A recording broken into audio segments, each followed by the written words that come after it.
may have to change the video quality.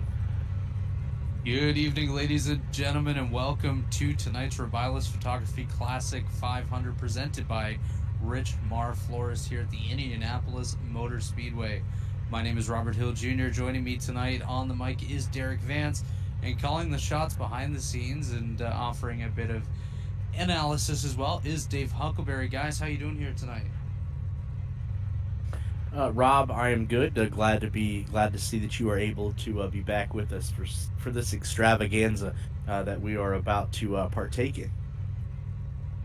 Yeah, Good to see you, Robert. Glad to be out here on a Thursday night. Glad to have you with us, Dave, Derik. It's going to be one heck of a night, and we have a bit of pre-race activities here for you at the Indianapolis Motor Speedway coming up here shortly. As you can see on the screen, 83 degrees is the ambient temperature outside here. 119 degrees is the track temperature, so very toasty down there on the racetrack. 53% relative humidity and very light winds tonight. Of course, 200 laps, 500 miles. Going to be one heck of a race. But Dave, Derik, I think it's about time that we send it over to Dustin Dragon Doer for our national anthem and back home again in Indiana. Ladies and gentlemen, we ask you at this time to please rise, remove your hats, and face the American flag, while Do Good's recording artist, Dustin Dragon Doer, sings the national anthem.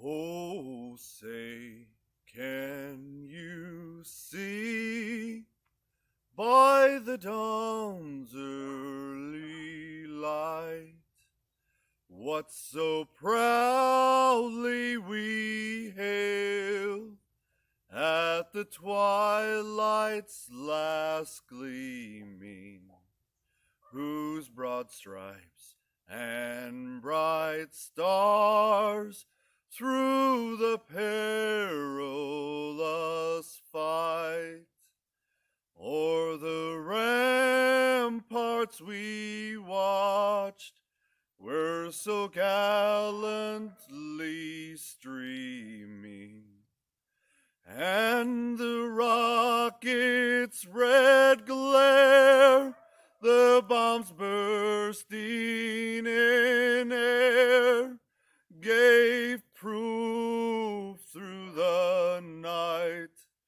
that our flag was still there. Oh, say, does that star-spangled banner yet wave o'er the land of the free and the home of the brave?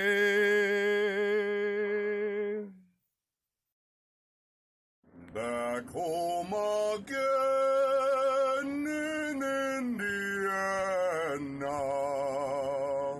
and it seems that I can see the gleaming candlelight still shining bright through these sycamores for me. The new mown hay sends all of its fragrance from the fields I used to roam. When I dream about the moonlight on the Wabash, then I long for my Indiana.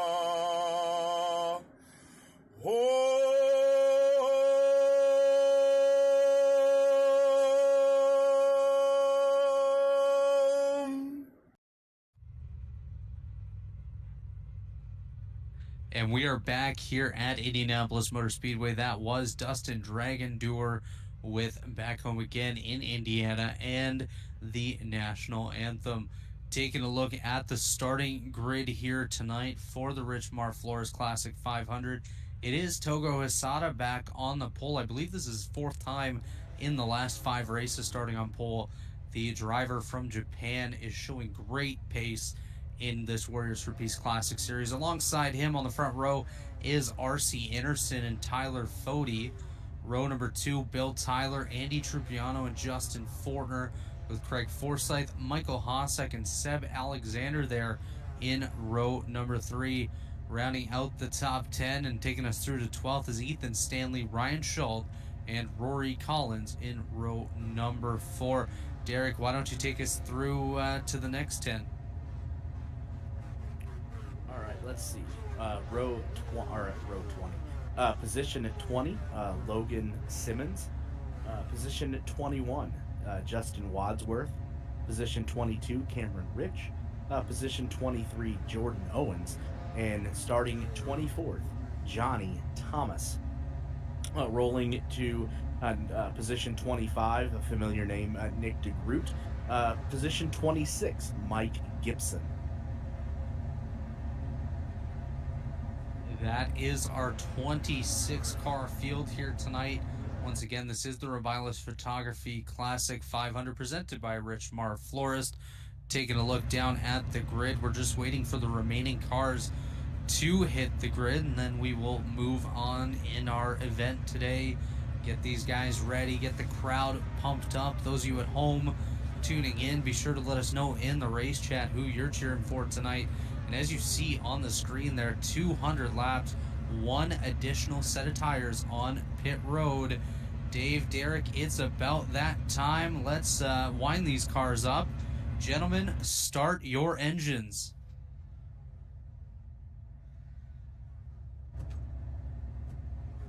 As we see Togo Hasada there firing up his Lotus machine, getting ready to fire this thing off from the pole. Of course, as you see the iRacing.com pace car machine pulling away. These guys will do a few laps just to get set here tonight and get into their 3-wide formation. They're going to take 2 pace laps. Once these cars hit the back straight on lap number 2, the rows of 3 will form, and we'll start staggering these guys out just a little bit. We're trying to have about 3 to 4 car lengths between to avoid any incidents, which unfortunately I've been on the bad side of in one of these 500s before. And Derik, obviously a big IndyCar guy over there. What are you looking for here tonight in this Lotus car? Yeah, absolutely. Love to get the opportunity to call this race, especially, just living about 15 minutes or so from the actual track. It's going to be interesting to see how quickly this group here, can settle down a little bit. I know nerves obviously play a huge part in this being the race that you circle on the calendar. Is if there's one that you want to win, Rob, this is the one for sure. So it's going to be interesting to see, like I said early, how these guys can calm the nerves down a little bit, get some rubber down there on the surface, and strap everything in, because it's going to be a long race. And I'm just curious, what any predictions on who we think is going to be able to carry the checkered flag here after this event is over? Yeah, I think definitely some very strong competitors in the field, including the pole sitter Togo Asada. We saw Ethan Stanley up there in the top 10. Tyler Fody, very strong as well. Johnny Thomas, the guy on your screen right here, right now, always competitive, as is Nick DeGroot as we work our way through the grid here. These guys are some of the best that I've seen on the simulator at Indianapolis Motor Speedway. And of course, R.C. Anderson, real life experience in the Indianapolis 500, so of course cannot count him out. And I think just based off the real world experience, I do have to go with my teammate and your colleague, R.C. Anderson. Yeah, Rob, you were absolutely reading my mind there. It's tough to count out RC. Not only does he have a lot of experience, excuse me, and a lot of time behind the wheel in iRacing, but as you mentioned it and eloquently pointed out there, he's got a lot of experience when it comes to racing in real life at this track. So that was actually going to be my pick as well there, RC Anderson, at the end of the day today to be the race winner. Dave, I know you don't have a ton of experience with this series, your first time out here tonight, but I think you've been able to catch a few races. Do you have a race pick here tonight? I'll probably pick Tyler Fody just because that's a good safe pick across all our series, but I think Tyler kind of wants this one. Yeah, and even in this series here, Tyler Fode's been really strong. He's shown his pace early on. He's been caught up in a couple issues as well throughout the season, but he's been one of the more competitive cars as the pace car is about to take that turn on to the pit road here. The field is 3x3x3 all the way back through to the 26th position. Togo Esada there on the front row. He's on the loud pedal. Green flag, and we are underway here in the Robilis Photography Classic 500, presented by Rich Mar Florist. As you see Togo Esada and RC Anderson there getting a bit of a head start on the field. Tyler Fody remaining in tow there. Bill Tyler, Andy Trupiano up inside the top 5. A little bit further back, I'm seeing a battle of Canadians there, 7th and 8th. Craig Forsyth, Michael Hossack, making me proud as we see a battle for the race lead as well. We got Dave jumping all over the place right now as RC Anderson does clear Togo Esada up into the race lead. Yeah, good pass there by RC as we do have our first yellow like is Hossack. out. Michael Hossack just came over the communications and advised the field that it does appear that he has a broken wheel, was trying to keep the car straight and just absolutely could not do so. Michael Hossack, the number 24 first car up into the outside wall. These cars are pretty tough though, so if his physical wheel is okay, I do think he should be able to continue on. I'm not sure who just ran into there. I think that might have Robert been Smith, Bill maybe? Colley. One of the Smiths, Robert Smith, potentially. Jorge Nieva was part of that. Robert Smith as well, up into the Michael Hossack machine. Once again, watching that replay here, you can see, oh, wow, Robert Smith just piles into it. You know what that reminds me? Just watching that, reminds me of the wreck that we had in IndyCar a couple weeks back with Benjamin Peterson and Delvin DeFrancesca. Robert Smith as we're on board, as we're keeping an eye here on Jorge Nieva. But Robert Smith, where was he supposed to go there? That's exactly. The Hossack machine was basically in the middle of the track, and Robert Smith, where was he supposed to go? Kind of left to hang out to dry there, so to say. But Rob and Dave, that's what that reminds me. Is we're on board here with Robert Smith, and let's see what exactly he's seen. Here, as you see the Hossack machine right there in the middle of the track. He could have done. Where's he supposed to go? So you feel for Hossack obviously, but you feel for Robert Smith because making a split-second decision, and as you pointed out, he absolutely had nowhere to go. So what we're seeing here on the screen is you do see our race leaders coming down pit road. They are, I just saw that 51 of Togo Esada get up in the air on the jacks. Did he just take his only set of tires right there? That would be really odd. I think he may have done that by accident, but forgot to unclick it. Yeah, it's very easy to do so. Of course, a race like this, there's a lot going on pre-race. Good thing for Togo, if that is the case, the tire wear is very minimal in these cars, so he should be okay. He'd lose a little bit of pace towards the end based off the rubber being worn out, but he should be okay. Tally to the 24 of Hossack, incident involving multiple cars, as per race controller John Cutlip. Watch for the jacks here on the 51. Up he goes. I think he clicks it right away to call off the tire change, but it may still have processed at least 2 of those tires on that 51, so that's something to watch. He also had a very slow stop there, losing a handful of spots. Yeah, that's definitely going to be worth monitoring, especially if you only have one set of tires and you've only gotten 3 laps on that first set, and now you're going to put realistically 197 laps on potentially 2 tires.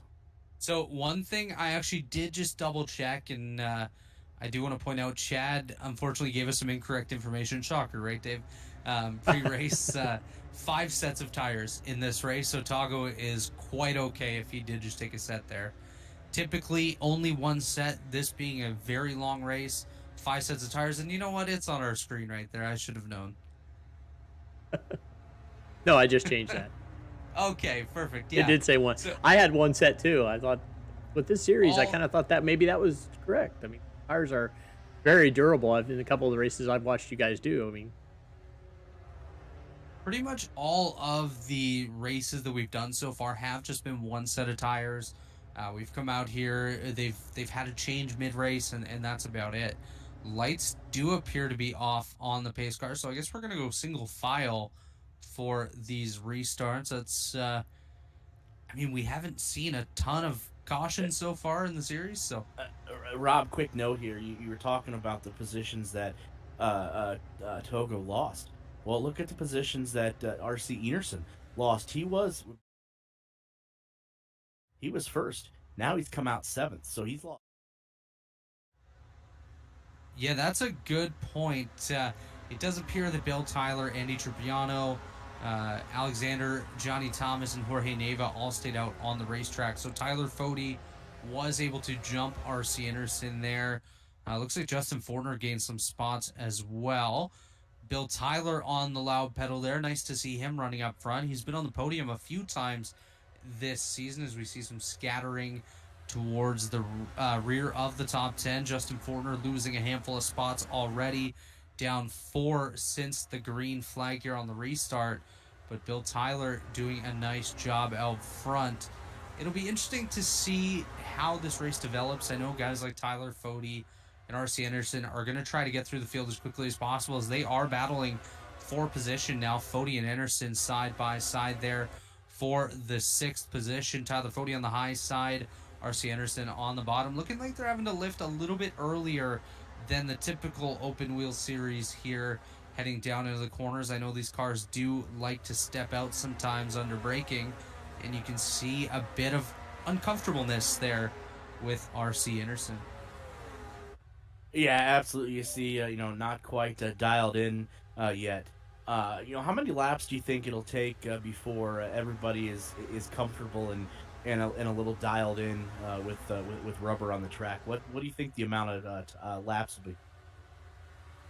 I think we're going to be probably a good 10 laps before they start feeling a bit more comfortable. I know we had practice leading into this, only 30 minutes, and I know sometimes in sim racing practices can get a little wild and people trying to wreck Chad wrecking everybody. So by the time they actually get to learn their cars and see what they can really do, I think we'll be in the double-digit lap times or lap totals.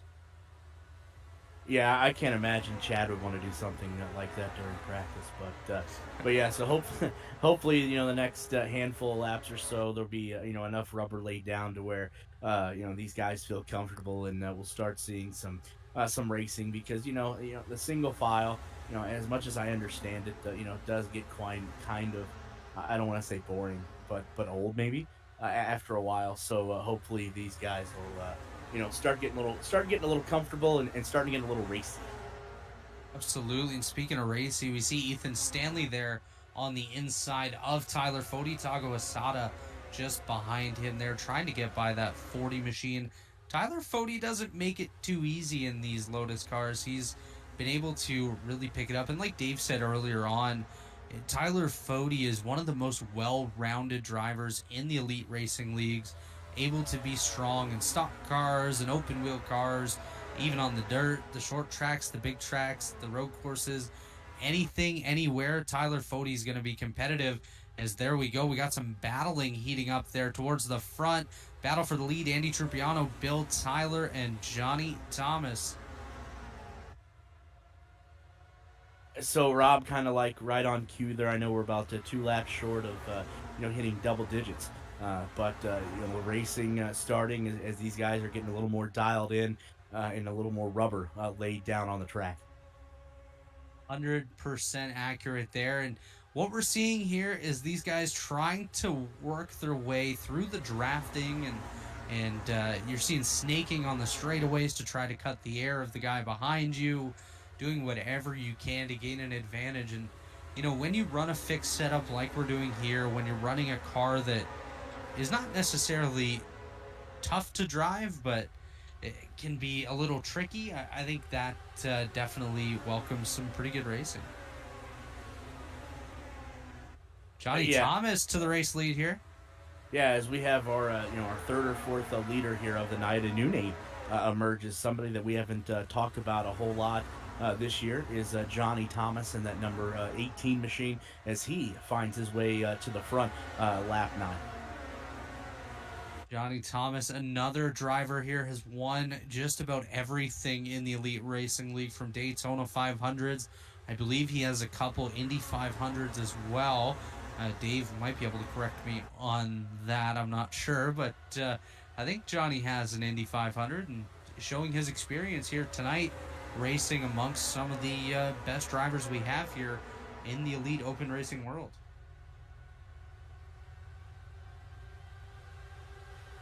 So you see Andy Trupiano go to the bottom of Johnny Thomas there, down into turn number 1. Andy Trupiano stepping out a little bit under braking. Gets down onto that curbing there on the bottom, upsets the car just a little bit there, but Andy Trupiano stepping out again. I thought he was about to wreck that time, but able to get back in line, and that welcomes R.C. Anderson, who has just moved up quite a bit from his pit stop. I mean, only 4 spots or so, but still a lot in a short period of time here, as he clears Andy Trupiano into the second position, sets his eyes on Johnny Thomas, going to do what he can to get up there. And another guy that's done a really good job, Bill Tyler, remaining up inside the top 5 here. Jorge Neva as well. I believe he was involved in that earlier incident and now finds himself up in the top 5. Yeah, look at the nose on Jorge Neva's car. That thing is all kinds of messed up, but he's still out there up in the top 5. That's pretty impressive as he battles with Tyler Fode. Yes, it is. Usually you want to try to keep your car as clean as possible to have a shot at the end. But as long as there's, that car isn't upset at all, just keep your foot on the pedal there. Absolutely. It's all about maintaining the pace, maintaining the position, as well as we see Tyler Fode on the inside of Jorge Neva there. Move Tyler Fode back into the top 5 for the first time since his pit stop. Now has his eyes set forward on the 23 of Bill Tyler. It is R.C. Anderson now leading this race over Johnny Thomas, but Johnny Thomas right there with R.C. doing battle for that race lead. Yeah, good to see a lot of racing going on there, as we have jockeying for position up there at the top, as R.C. Anderson finds his way back to P1. Yeah, R.C. Anderson showing his experience and his skill out here in the Lotus car. Of course, he has been to victory lane in the series previously and looking for another opportunity to do so tonight. As we mentioned, RC, the winner of round number 2 of the series at Monza, taking the victory. He led, I believe, just about every lap there. But speaking of the series so far, Ethan Stanley is the points leader by 245 points over Bill Tyler, 565 over Tyler Fode. Jared Rexing, the 4th place driver, not here tonight. And Jorge Neva, the guy up there in the 7th spot, is 790 points out of that points lead entering tonight. And that does sound like a massive deficit, but if you take a look at the points breakdown for this series, that is really not big at all. Tonight, using the 500-mile points breakdown, 1,000 points for the winner, 800 for second, 700 for third, then 600, 500, 400, 300, 250, 200, 150, 150 for the 12th place car. Nobody else gets points. So if you can find yourself up towards the front at the end of this thing, you might have a good opportunity to potentially work your way up into the top 3 in the points. But speaking of working their way up, Tyler Fode has just come from outside the top 5 to battling for the race lead in a matter of 2 laps, 3 wide right here. R.C. Anderson on the bottom. Tyler Fody in the middle. Johnny Thomas on the high side. Tyler Fody pushes up, clears ahead of the Johnny Thomas machine. Now it's Fody and R.C. battling for the race lead. Yeah, it's kind of like that first pack of cars there has completely separated itself from the rest of the field, as you see right there. So a lot of movement up front. You have Tripiano right there just taking the lead from Tyler Fody. But did I hear you correctly saying that Jared Rexing is not here this evening? You know what? You heard me incorrectly, because Jared Rexing's in the 9th position right there. That's what I Jared's thought. I was quiet. like, wait a minute. Yeah, I was like, wait a minute. He's sitting right there. Jared is so quiet at the start of these races, and all of a sudden he just pounces out of nowhere. I mean, we are 14 laps in, but that's a lot of racing so far. Jared Rexing already up inside the top 10, running 9th right now on the inside of Jorge Neva there. As actually, I'm kind of ducking my head to see who that car was on the outside. We just had a blink there by Chad Frankenfield. That's not good for Frankenfield at this point. Hopefully he can get that sorted out. But lots of good racing so far here at Indianapolis Motor Speedway, up inside the top 10. Now Johnny Thomas back to the race lead. This is going to be a race where we keep our cameraman Dave Huckleberry on his toes, because he's going to be jumping from the back of the field to the front of the field to the middle of the field all night long with how they're jockeying positions here. Yeah, absolutely, Rob. It's going to show this evening why Dave is the highest paid person in this outfit. As many camera angles and scenes and cutaways and things of that nature. I'm getting paid by the camera use tonight. Oh, there! See, there you go, right there. Yeah. See what I told you? See, look at it. You didn't know you're going to get a little sneak peek of behind the scenes, but yeah, props to Dave for the hard work he puts in. As you see, this camera that he has mounted right there. Only one person in the business that would have the testicular fortitude to mount a camera right there. Oh, they're wrecking right ahead of the race leader. Whoa, that was scary. I am hearing drivers over the radio going, whoa, whoa. I'm not sure who that was, Dave and Derik. Bill Colley. Oh, this guy has had no luck this series. Yeah, you're absolutely right. As we're not riding along, but we're following along in the drone shot here of Bill Colley, and he just loses. The back end comes out. He hits the retaining wall right there. Basically puts him on a dead stop, and it's a spitting image of our last wreck right there, sitting in the middle of the track, and the other drivers have to get a quick game plan as to how to avoid hitting Bill Colley there. Yeah, that was quite the scary moment for the race leaders. You see R.C. Anderson, and I believe that was Johnny Thomas battling for the race lead. You see Bill Colley wrecking up ahead. R.C. gets on the binders, able to get to the bottom and clear by. Luckily, nobody else got into Bill Colley, but like I was saying, his luck has been virtually non-existent in this Lotus series. Hopefully, for our next series, which actually starts 3 weeks from tonight, we revert back to an old friend, a series in the old IndyCar. I know I'm not supposed to say that, Dave, but the IndyCar guys, we're going to run that. Fine number April 1 of the evening to Robert Hill. Yeah.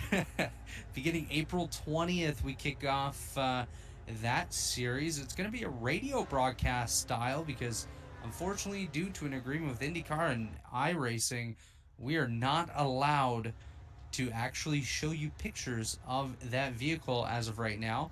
That could change because the company that currently has that license maybe belly up soon. But speaking of belly up, Bill Colley on pit road with some damage from that incident. Yeah, you know what? I can't wait to see the amazing screenshots that Dave's going to produce for that radio-only broadcast coming up in the next few weeks. He's going to. I got a good quantity discount on Etch-a-Sketches. And I'm going to send those around to everybody who's on there, and we're going to use Etch-a-Sketch and kind of come up with what it looks like. Involved, eh, Dave? Yeah, he'd be really good with the Etch-a-Sketch. Well, I figured we could just throw it back to the old colored pencils and computer paper days. Ooh, computer paper is expensive. We might have to just describe what's going on. But I just want to point out Bill Colley and Jared Rexing have both made me a liar here in the last couple minutes.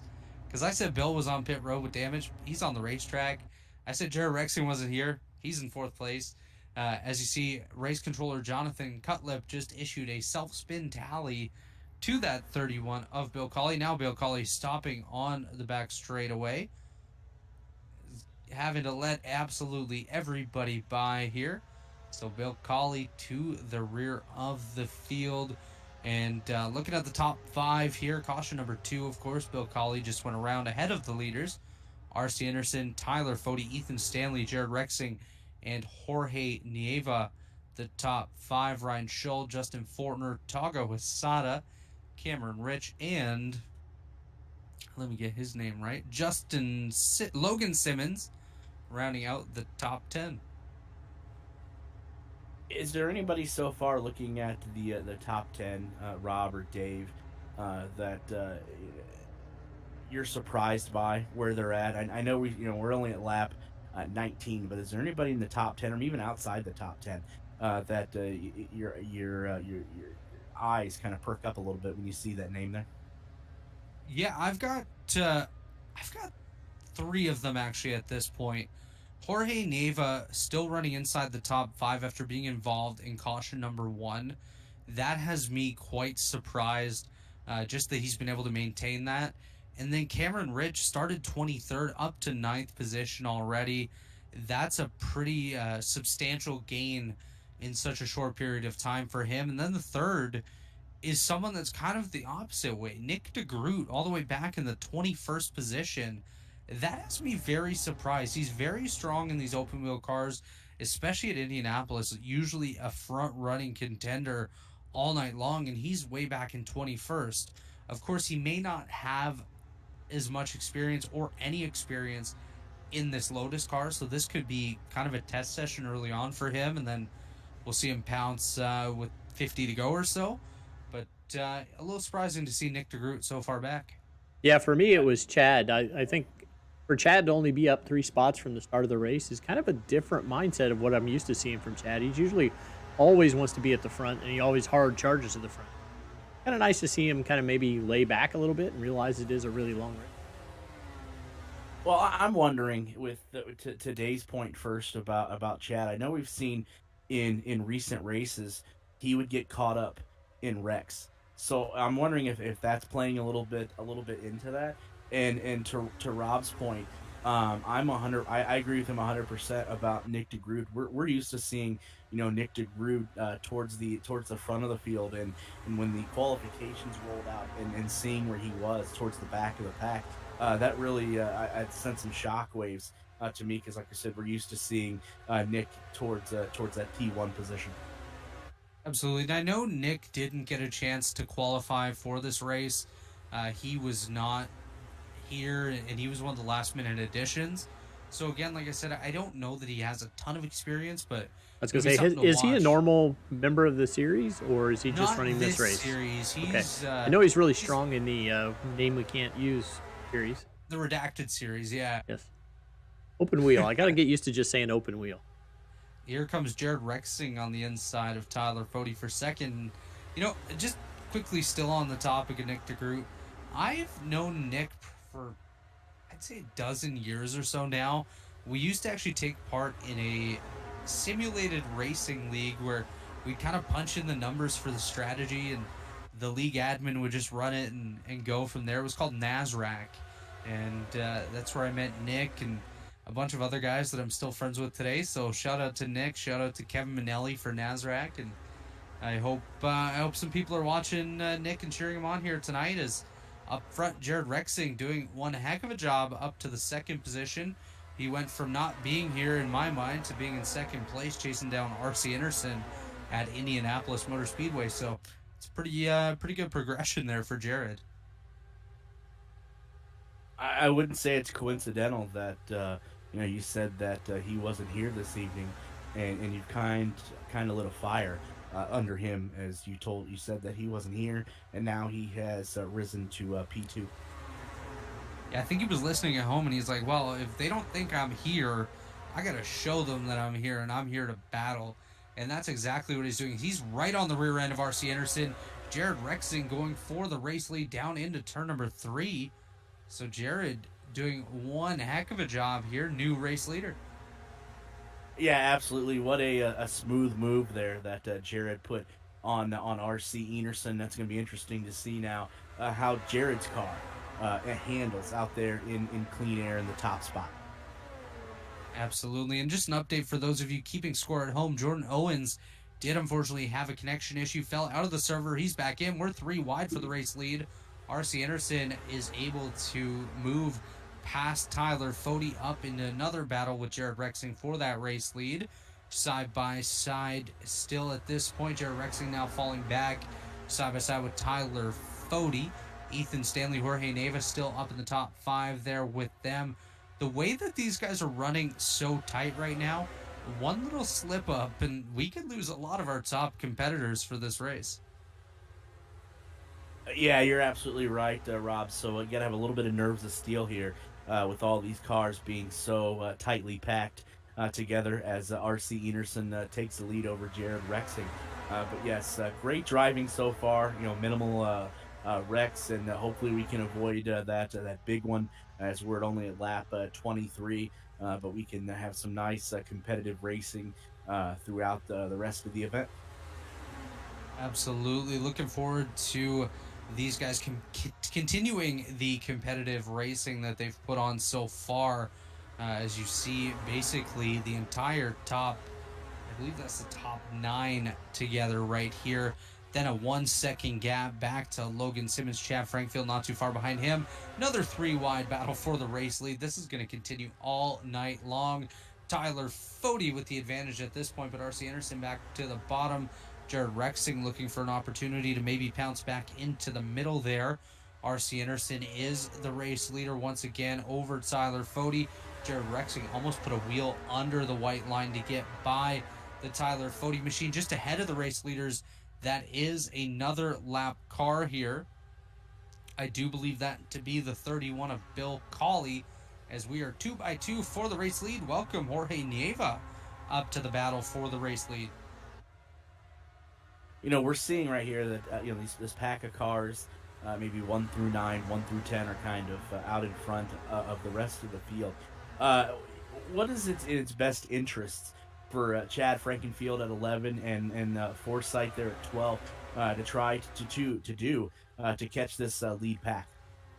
For those two right now, Logan Simmons, Chad Frankfield, as well as Craig Forsythe, Johnny Thomas, best thing for them is to get in line and work together, try to limit the amount of side-by-side action that you have, and just maintain the pace. Try to close the gap a little bit, but I don't know that, someone just grabbed a little slice of the wall there, but I don't know if I'd 100% try to close in completely on these race leaders, just because of how compacted they are at the front, that you want to leave yourself a slight gap just in case things turn upside down and certain things hit the fan.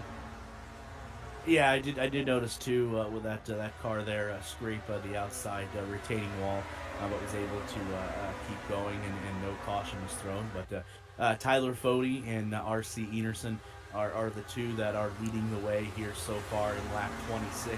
But very competitive racing, especially towards the front there, where we've had a handful of lead changes so far. And Rob and Dave, I don't expect that to change as the more laps that we put on the track there. Yeah, I think it's definitely going to change as the race progresses here. Obviously right now we're seeing some great battling towards the front. RC Anderson, Tyler Fody going to do the side-by-side dance here once again here. Actually, Fody gets back in line, but one thing we're going to have to watch for is if they go for another one of those 3 wide battles and they catch the lap car of Bill Cawley, that could make things a little interesting. We've seen 3 wide, but 4 wide, although you can do it, I wouldn't really recommend, because this racetrack does have a tendency to get a little bit tight, especially a couple laps into the race run. Yeah, it's the few races that I've witnessed in person, I'm gonna agree with you that 4 wide is probably not the best way to do it. you're pushing it obviously at 3 wide, but 4 wide. As you mentioned, you're just asking for trouble. Absolutely. Is that actually is not Bill Colley ahead of the race leaders? That is Jordan Owens. So I do stand corrected there. Bill's doing a nice job of holding his position right now. Yes, that is the 45 of Jordan Owens in the 25th position. And Derik, not too long ago you pointed out Chad Frankenfield. Now he's up inside the top 10 in ninth position, not too far off of Ryan Shoulders. Look at the new second place man. I didn't even have a chance to get that out there. Jorge Neva was briefly second, now back to third. Tyler Fode continuing to battle on the outside of the 67 car as RC Anderson closes that gap on Jordan Owens here. He's going to go to the bottom. Jordan's going to move up to the high side. That's going to actually block off Tyler Fode just a little bit here, as Jorge Neva going to follow through in second. I am greatly impressed by Jorge Neva and what he's been able to do since that early, I believe it was lap number 2 incident that caused some damage to the nose, and that damage is still very visible on that 67 car. Yeah, I was going to point that out too. That how impressed I am so far with the driving there for the number 67 machine of Jose Nieva due to the damage that is on the front nose cone.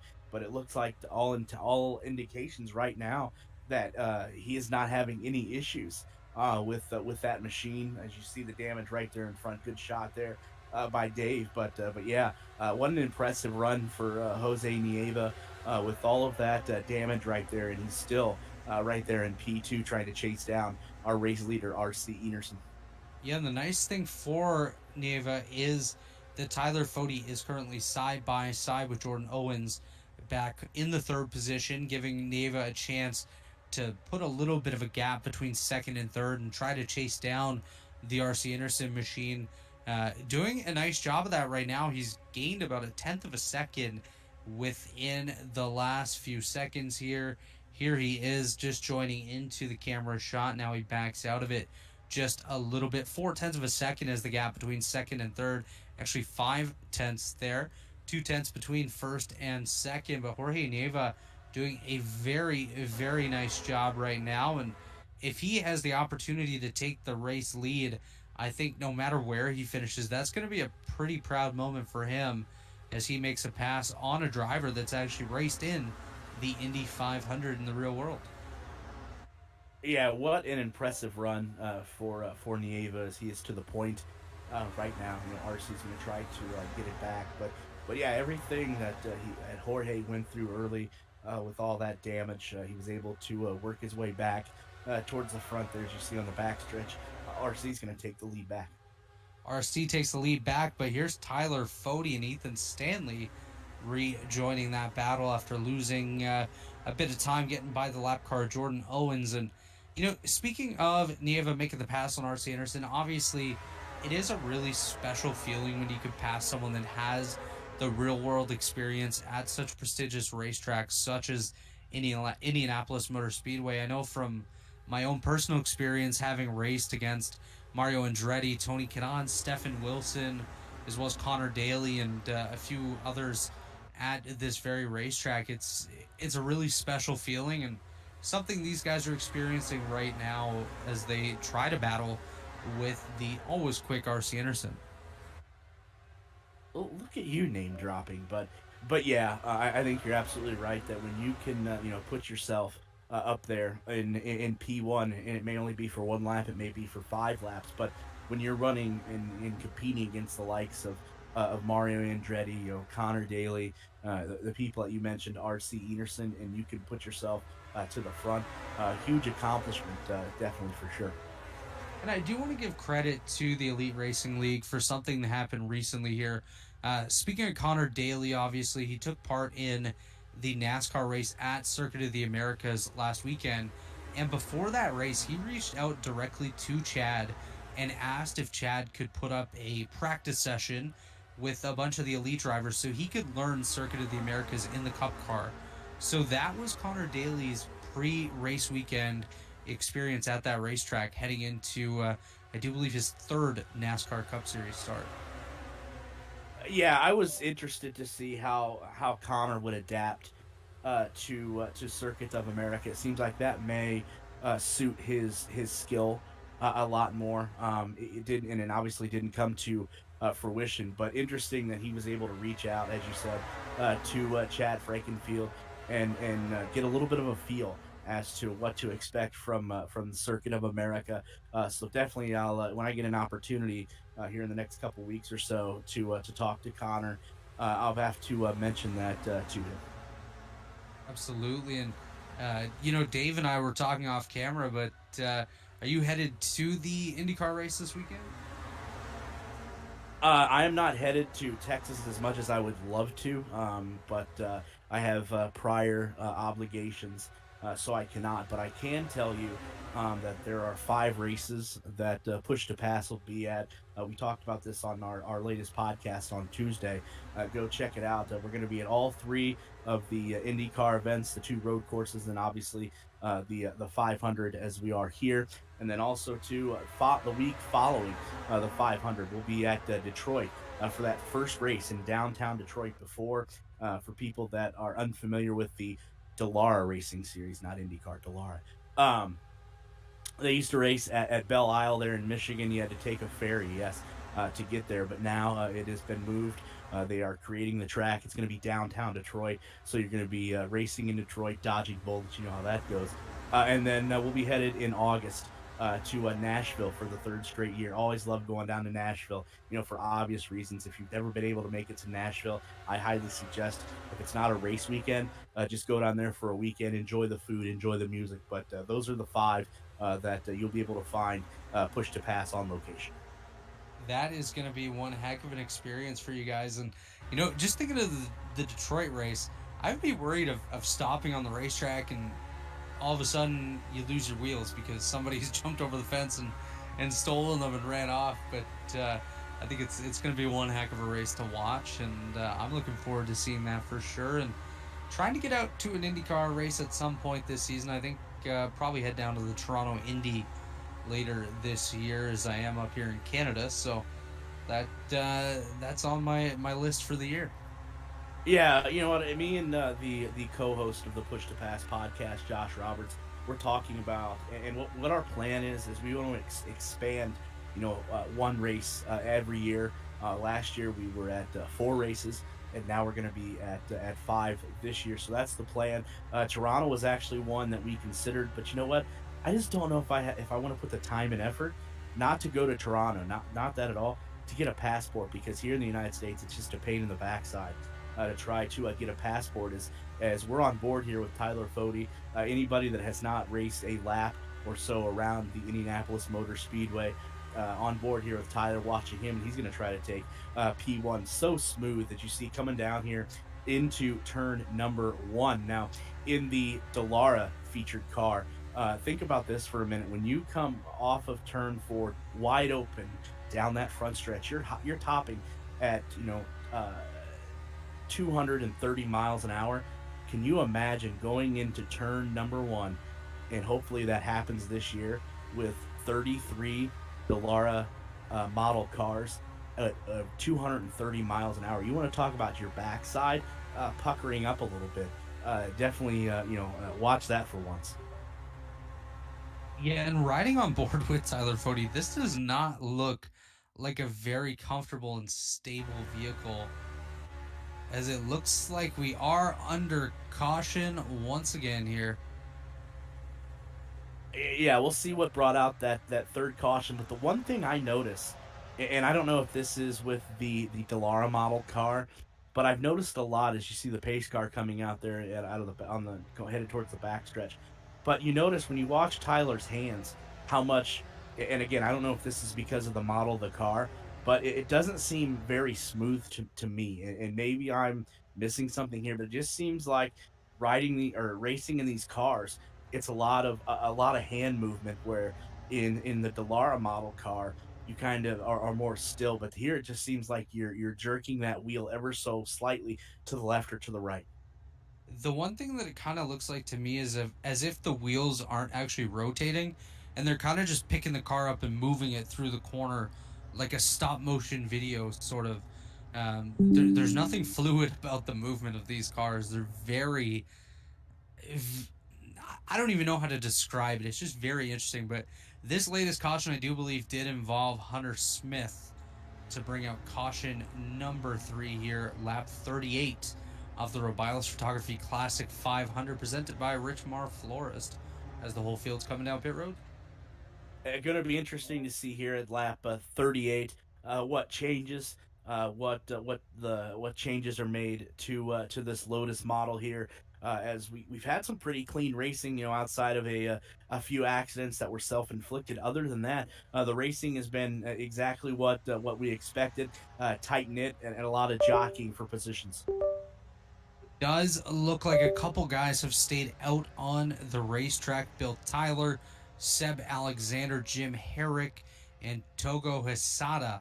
Actually, Togo is actually just on pit road, and has the luck of the first spot. Chad Frankenfield looks like he's jumping a bunch of spots here, as he is currently the first car off pit road. So Chad Frankenfield gonna be the guy with the freshest tires at the front of the field here. RC Anderson just dropped a bunch of spots here. He is not in the top 10 anymore. Yeah, I don't know if he had a bad stop or He's or still what. on pit road. Yeah, he has dropped all the way down to looks like maybe 20th. But yeah, I don't know if he had a bad stop here. Let's check out the Actually, replay. He has left the server. RC Anderson done for the night.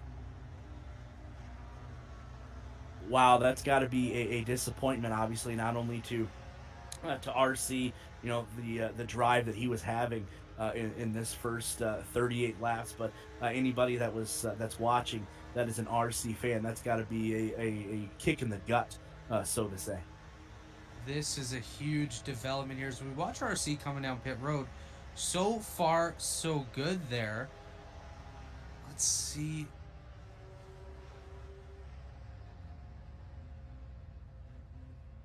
It must have been an incident leaving pit road here.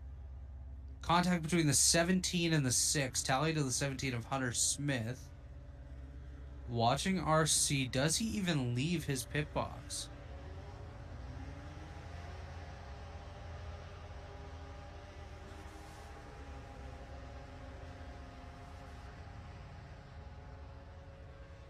I think RC just called it a night. He just came down pit road and decided that he had enough.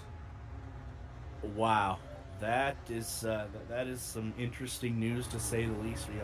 We've seen him come down pit road, got into his pit box, and we've seen the car go up on the jack, and we see the car go back down, and and RC just parked it for the night. So what a development here, and now that opens the door, Rob, for a whole host of cars right now. Well, I mean, as of right now, for our race picks, Dave easily wins because our driver has left the server at this point. So congratulations, Dave, on your first elite victory. By default. I don't like to win by default. Okay, then, all right, let's make new picks then, Derik. Well, looking at the field right now, we are at lap 40 of 200. And you know what? I am going to go with the guy that you said was not here. Currently in P6, we're going to go with the number 10 car, Jared Rexon. As the lights are off of the pace car, the field has gone green here. Bill Tyler leads them over Seb Alexander. I think I have to go with the guy that's turned into a bit of a closer here in all of Elite this year. Ethan Stanley in the number 91 car, as here comes Chad Frankenfield up there into the second position. Yeah, that's a name in a driver you want to keep an eye on too, as he's had to work his way from the back. I do have messaged RC to see what happened, see if we can get a little bit more of an update as to why he just parked it for the night. Hopefully we'll be able to bring you something here shortly. Yeah, we'll wait and see what RC has to say. Obviously, an unfortunate development here, but uh, just looking on the racetrack, obviously Chad Frankenfield now the race leader ahead of Hunter Smith. There, Bill Tyler in is actually in that third position. A little bit slow on the update on the scoring tower.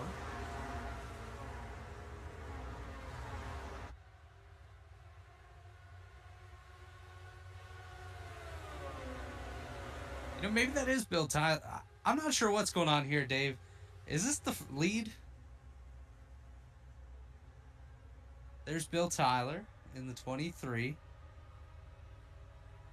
That must be a lap car of Hunter Smith there. Chad first. Yeah, that is Hunter Smith right there. Okay. The 17 car was really throwing me off being up at the front there. Chad's not there. There he is. He's back. As we'll watch Bill Tyler in the second position. That's Hunter Smith. He is the 21st place car right now, 2 laps down, just ahead of the race leaders. So very interesting to see a lap car there so quickly after a green flag. Yeah, absolutely. But as we mentioned, Chad Frankenfield at the top of the leaderboard. Bill Tyler going to challenge him coming down into turn number 3. But Chad has worked his tail off there, so to say, through 43 laps. I think you both are absolutely spot on when you're talking about his strategy there to sit in the weeds there, so to say, lie in the weeds and wait, and it's gotten him to P1 currently. Yeah, Chad's done a nice job just being patient, which, as Dave can attest to, that is something that does not usually get said with Chad Frankenfield in the same sentences. He's known to kind of push the limits a little bit, sometimes step over the limits, but Chad Frankenfield doing a nice job, currently up in the race lead. And I do want to give a quick shout out here. It is the Rubilis Photography Classic 500 presented by Richmar Flooring, and we do have to give a shout out to Mark Rubilis for all of his support here this season in Elite with the Grand National Series and, of course, this race tonight. Be sure to check out RubilisPhoto.com for all your photography needs. Mark did the Daytona 500, the Super Bowl, and then he was doing headshots a couple days later. So Mark does it all. Check out RubilisPhoto.com. Of course, Richmar Florist, a family-owned and operated business since 1955. Full-service florist serving the Lehigh Valley and beyond. A proud NASCAR sponsor as well. So thanks to Rubilis Photo and Richmar Florists. We'll get to some of our other partners a little bit later here in the show under our next caution, but also have to thank our friends at Warriors for Peace. Warriors for Peace is a foundation promoting peaceful change in the world to honor the beautiful life of Jack Shockley. Check out warriorsforpeace.org for more information. That's Warriors, the number 4, peace.org.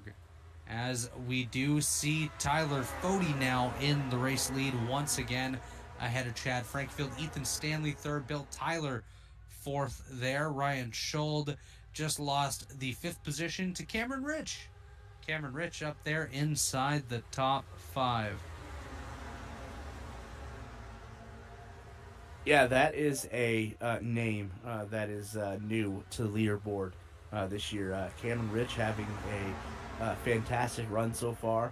P5 through 46 laps. Hopefully we'll be able to hang on and be there at the end, as you said. Big wreck towards that back of the pack. Big wreck right there. Not sure who was involved in that one. I think Craig Forsyth might have been the main culprit there. Caution number 4 on lap 36. Let's load up the RubilisPhoto.com replay machine.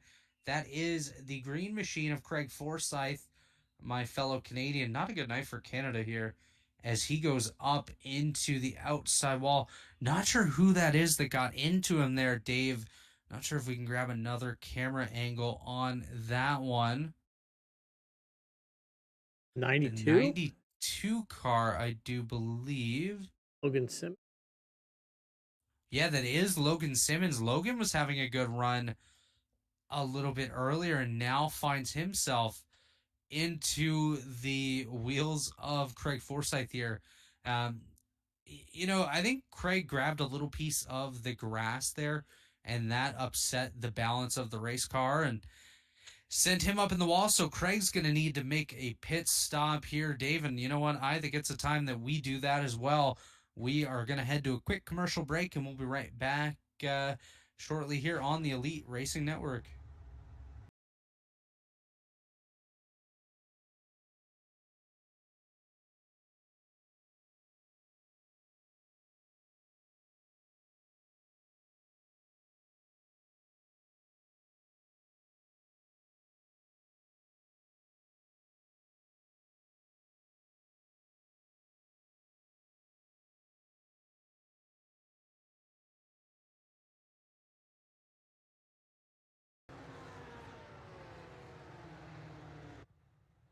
Photography Classic 500 presented by Rich Mar Florist here on the Elite Racing Network.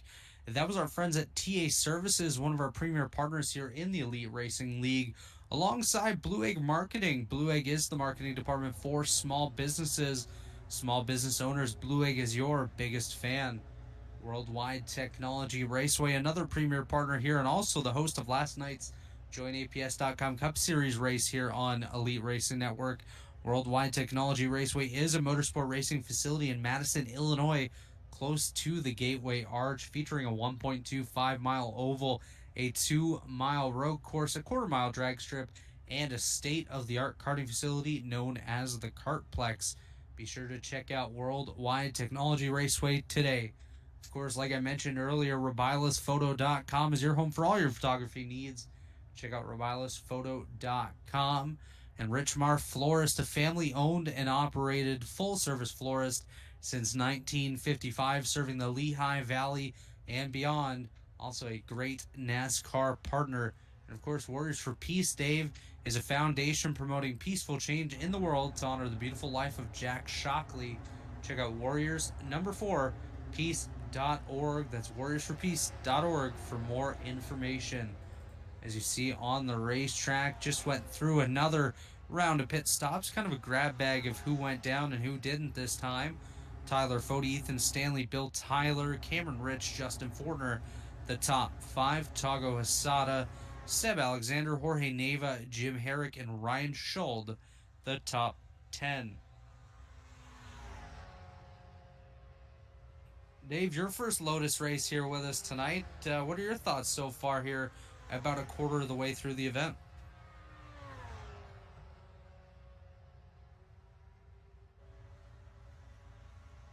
Actually, as we get an update there from Race Control, contact between Logan Simmons and our friend there, Craig Forsyth, tally issued to Logan Simmons.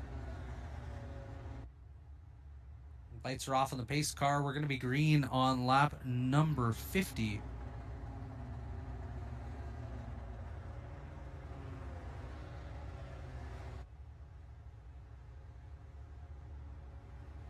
Definitely a lot of great racing so far. A few cautions, a few cars out of the race, unfortunately. But altogether so far, as we're getting to lap 50, great racing, and there's still a lot more left here. Definitely a lot of racing to go. And, like you mentioned, a couple guys out of the race here early on. Michael Hossack, Robert Smith, Justin Wadsworth, as well as R.C. Anderson, are all out of the race. Bill Cawley still in it, 8 laps down, trying to do what he can. Jordan Owens 3 laps down after a disconnection earlier on. Hunter Smith 2 laps down, and Mike Gibson finds himself 1 lap down. Craig Forsyth currently on pit road getting damage repaired. So that leaves us with 18 cars currently on the lead lap, as the pace car has made his way to pit road. Tyler Fode's made his way to the gas pedal here, as he's gotten himself a nice jump across the start-finish line. Yeah, good jump there by Tyler going down into turn number one. Ethan Stanley right there in P2, but Tyler Fody using the gas pedal to his advantage there, coming off that restart. Absolutely. A great reaction time by Fody is what has allowed him to get the lead. Caution number 5 is out here. Not sure what has just brought out the latest incident here. That Yeah, could be didn't see Brandon anything. Burns. Oh, yeah, let's go back to the replay there. Didn't see anything, but hopefully replay caught it. The one car of Brandon Burns is the one we're taking a look at here. That's the orange car you see up on the outside. Ooh, wow. First off, that was a heck of an impact he just had. And second off, was that Hunter Smith that was able to dodge him right there? If so, that was it. Well, no matter who it was, that was impressive. But wow. Looking at that, the two things that I'm impressed with there on that save by Brandon Burns, as we go back to the replay here, as you see, he gets put up into the outside retaining wall. All four wheels come up off the ground, but he's still able to keep the car upright. He doesn't have to barrel roll, and then also too the ability on the brake and the steering wheel there to elude hitting any of the other cars. So it's an unfortunate situation there for Brandon Burns, but credit to him for keeping that car on all four wheels and not taking out any other machine. Absolutely. Anytime you can avoid causing a larger impact than what needs to happen is definitely a positive. As Brandon Burns unfortunately did have a big moment there with the outside wall, but I don't know that he is necessarily going to be out of the race. Actually, as I say that, he does call it a night, disconnecting from the race server. So Brandon Burns, joins the list of drivers out of tonight's event here. And that list is slowly starting to grow as we work our way through here. Lap 51 of 200.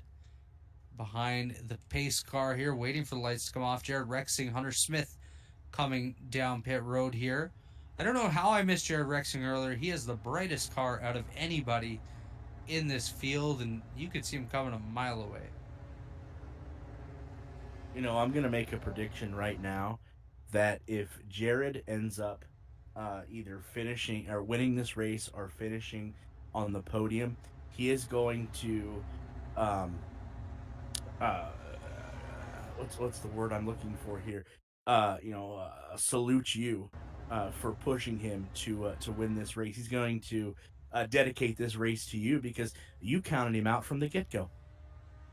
Well, if that's the case, I will take it because I don't usually get to dedicate races to myself ever because usually I'm not up front. So if Jared Rexing can do it for me, I will take that. But yeah, good run by Jared so far, and we also highlighted earlier in the race number 67 Jose Nieva got early damage on the front of his car in the opening laps of this race, but he's been able, as we see race control there, a self spin by Brandon Burns, number one. That's going to be his first tally, but Nieva a lot of damage on that nose cone earlier in the race, but he's been able somehow, some way to keep that car in the top 10.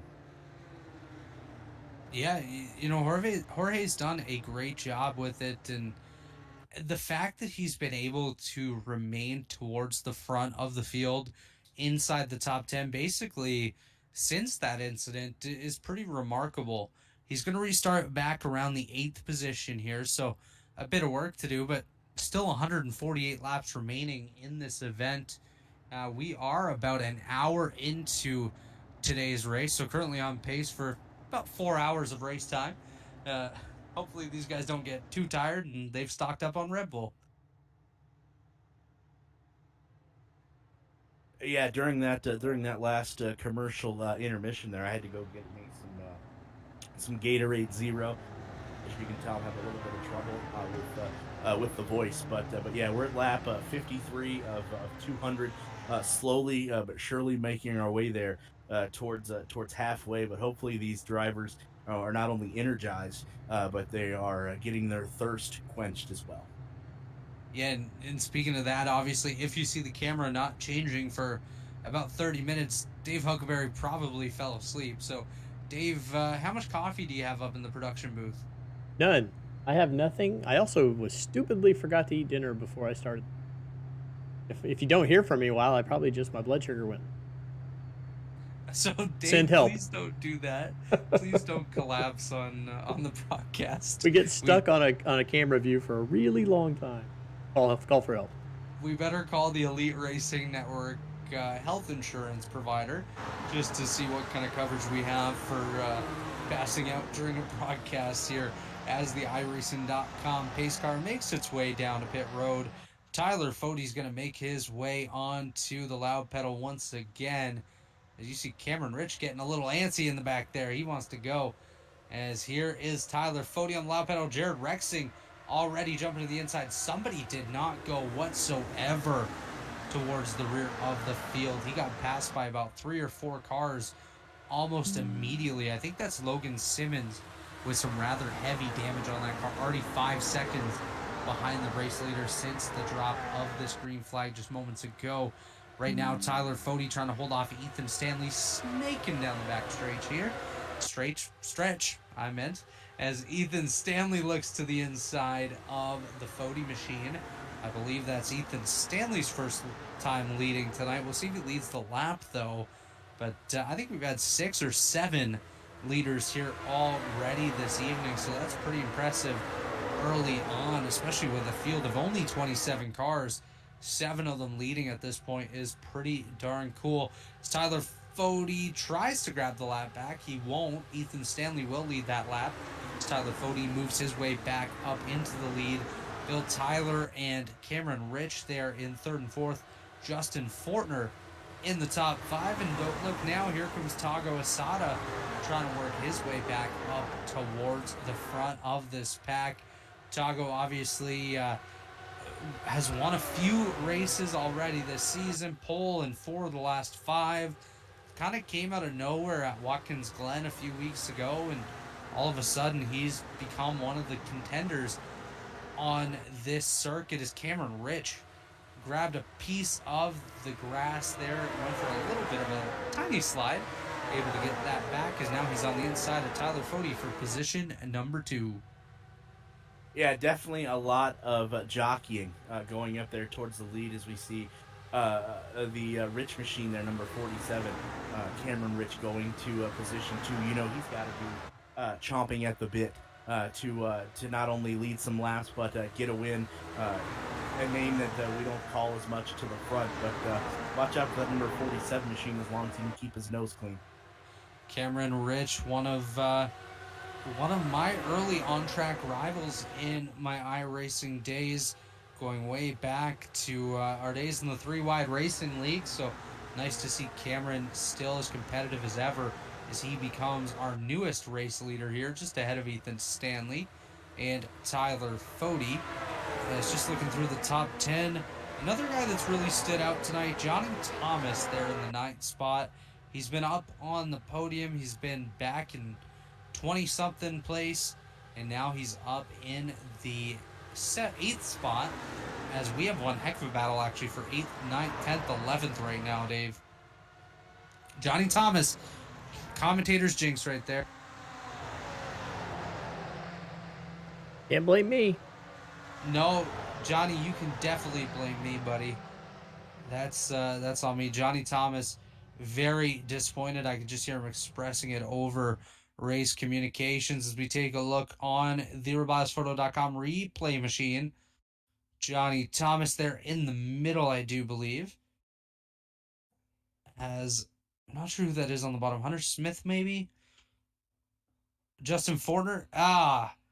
Johnny Thomas just barely gets clipped, goes up hard into the outside wall. That is Ryan Schuld. I do stand corrected there. Some very similar liveries on these cars. Angie Trubiano on the high side. Chad Frankfield just behind. Ryan Schuld up into Johnny Thomas. Johnny Thomas up into space.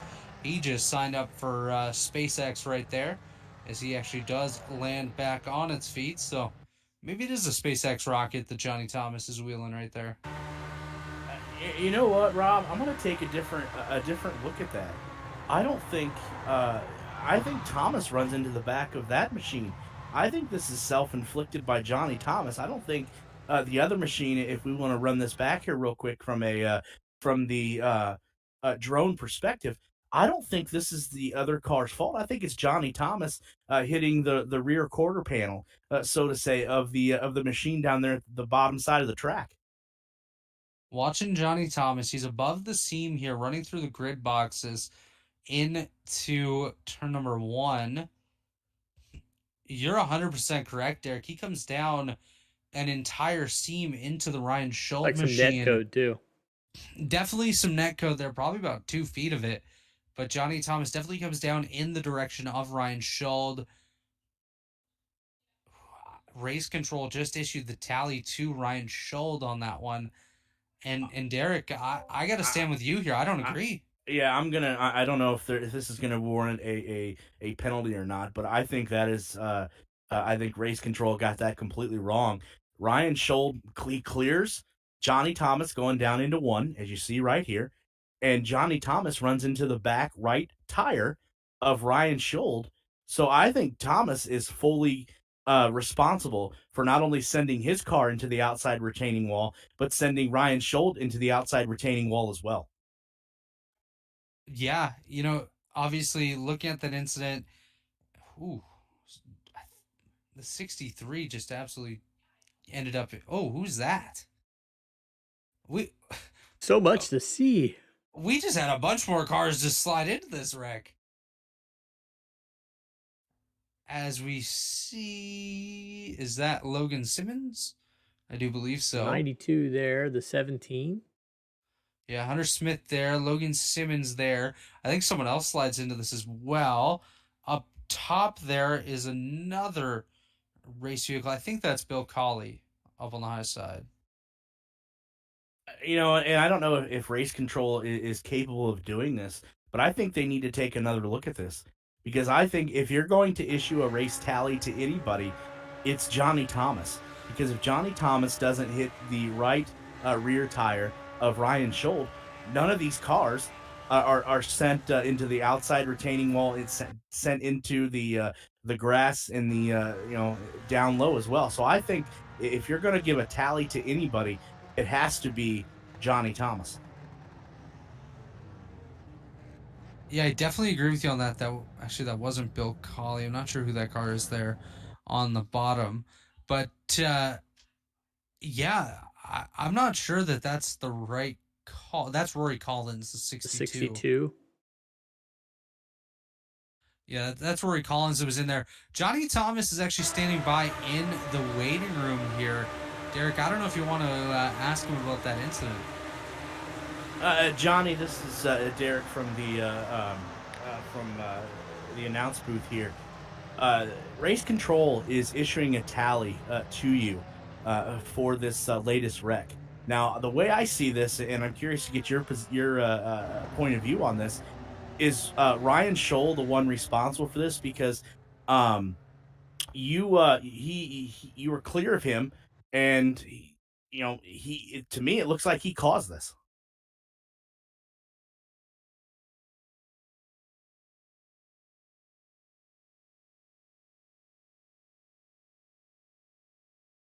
I don't think we have Johnny Thomas there, but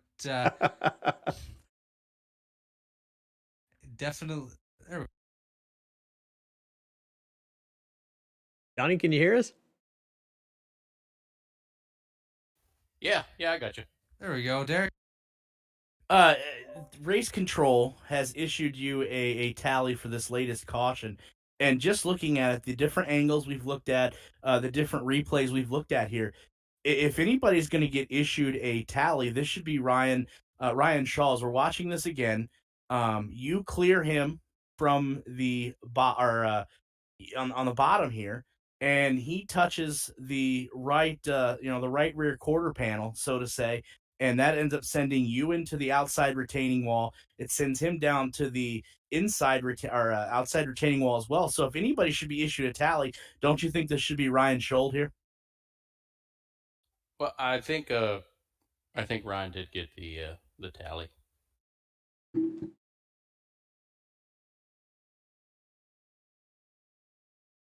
Now, Let's did see. race Hold on. control change that? Because I thought they tallied you. Nope. I guess they did say maybe they changed it and had it flipped it around. Now the tally says the 4. Okay, well then that makes more sense. And That I'm makes gonna, way more sense.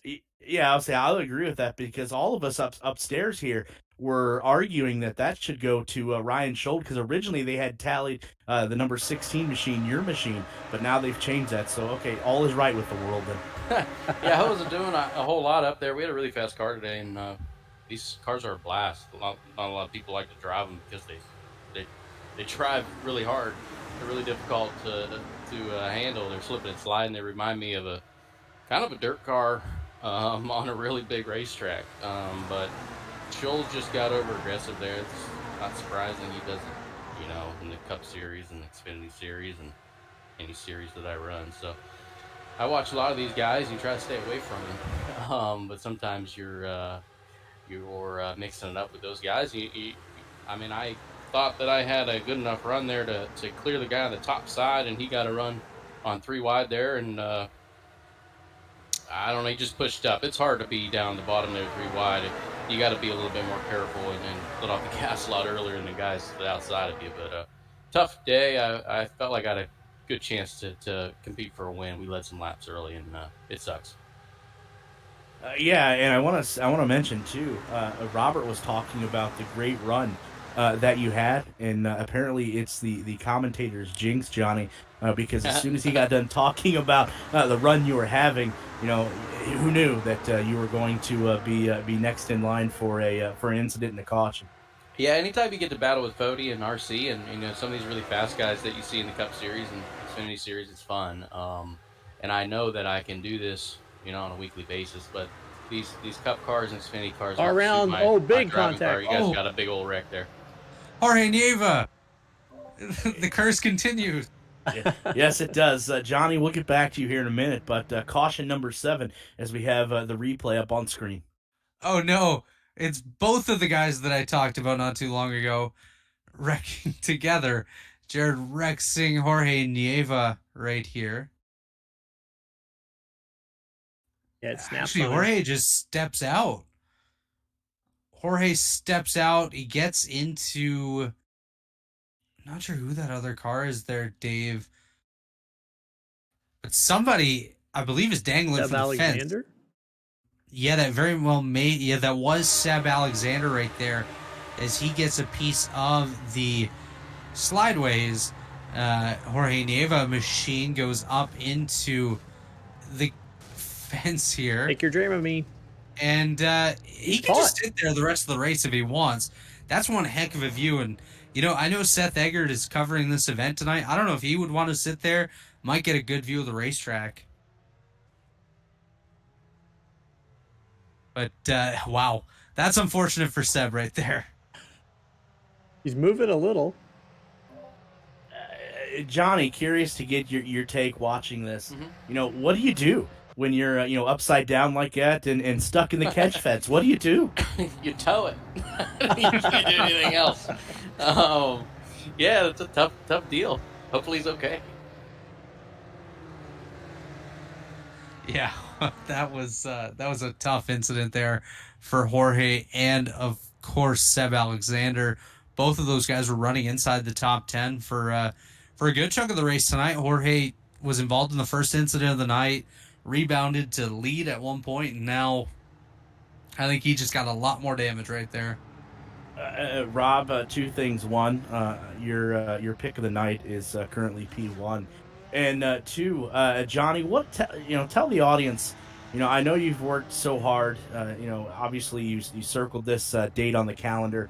Being at IMS at the Indianapolis Motor Speedway. What's it feel like when when you have to retire because of an incident that you were in? How deflating is that? It stinks. But anytime you race like the Indy 500, Daytona 500, sometimes Chad puts on the Coke 600. If you want your day to end, you'd rather it end early, because these races they tend to drag on, especially as the laps take off.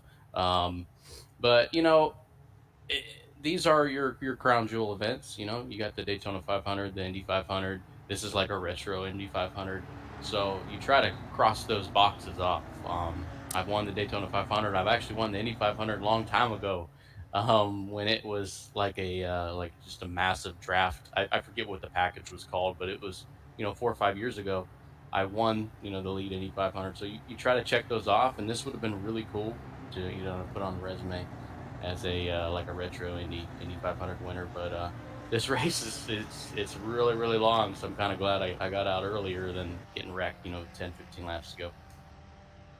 For people that may not participate in iRacing, and especially a length of a race like this, like you mentioned, you know, what kind of regimen do you have when you're coming up to a race like the Indianapolis, not the 500 or Daytona? How do you get the mindset? What do you have to do, conditioning wise? Anything? Uh, Not a lot of physical. Now I will tell you, the 1987 cars, these cars, um, I've done the COT. They take a lot out of you, and this is minimal physical activity, but it's more so than like a Cup or an Xfinity car. When you go to let's say a Daytona 500, it's all a mental game. It's trying to put yourself in a position, know the drivers around you, like I was saying, and just kind of make sure you're in the right position later on in the race. Set yourself up to try to get the win. This is really interesting. These cars, it's you're always yawed out. The right rear tire is kind of always kicked out, but there's a huge draft. So you have to make your moves right. You can't make a move too late, because then like Ryan's instance, the car's gonna float up. So as far as a physical regimen, these cars, 1987 cars, your forearms get a little bit sore, but other than that, it's not bad. It's pretty easy out there. More so a mental game. All right, as it looks like we may be restarting here. Good start by Jared Rexing, Rob's pick to win the race. Is there another track, Johnny, that you would like to run? Maybe this Lotus car, or maybe another type of car, kind of close to the Delara. Another track you'd like to take this car on? Yeah, I was super excited about this series, and Thursdays was really tough for me to join, but I was pumped about Auto Club. I thought that was a really good race, and it just dragged on, and I was really quick there. But it was going on forever. The car was way high right there. But Daytona was also on my list, and I didn't get to do that. So, Chad put together a really good schedule. Chad and I think Mark. But I couldn't participate in all of them. But this was the race I was looking forward to.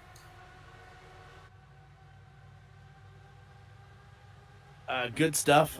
Johnny, are you going to stick around here, or do you have to hop off? Yeah, I can stick around for a little bit. I'm not going to be able to do the whole thing, but, I can hang out with you guys for about 10-15 more laps. Sounds good. We're glad to have you, Johnny, as we see Ethan Stanley now leading the way over Jared Rexing, Tyler Fode, Andy Trubriano, and Jim Herrick up here. A bit of a change up in the top 10 with our recent incidents here, losing a couple of the top guys that we thought would be key contenders tonight. R.C. Anderson, of course, Johnny Thomas, who's up here with us, and now caution number 8 of the night. I think Dave Huckleberry just went out there and wrecked another one. Maybe That Jordan is Owens? Jordan Owens out there. Just brought out the latest caution here. I think that's Craig Forsyth just ahead of him there on the outside. Let's see what happens here. Looks like tire to tire. There we go. Tire to tire, tire to fence, and just about tire head there as Jordan Owens goes through the grass on the bottom. Craig Forsyth, I think, grabs the outside wall a couple times here. So Craig definitely getting the worst end of the damage here. Someone goes for a slide. Is that Logan Simmons again? Let's see. Yes, it is. Logan Simmons was in a few of these here tonight, just trying to get by. I don't know if maybe his brake bias is really low or what, but Logan Simmons just just hanging out. He wants to get as much camera time as he can tonight, and he's definitely done so.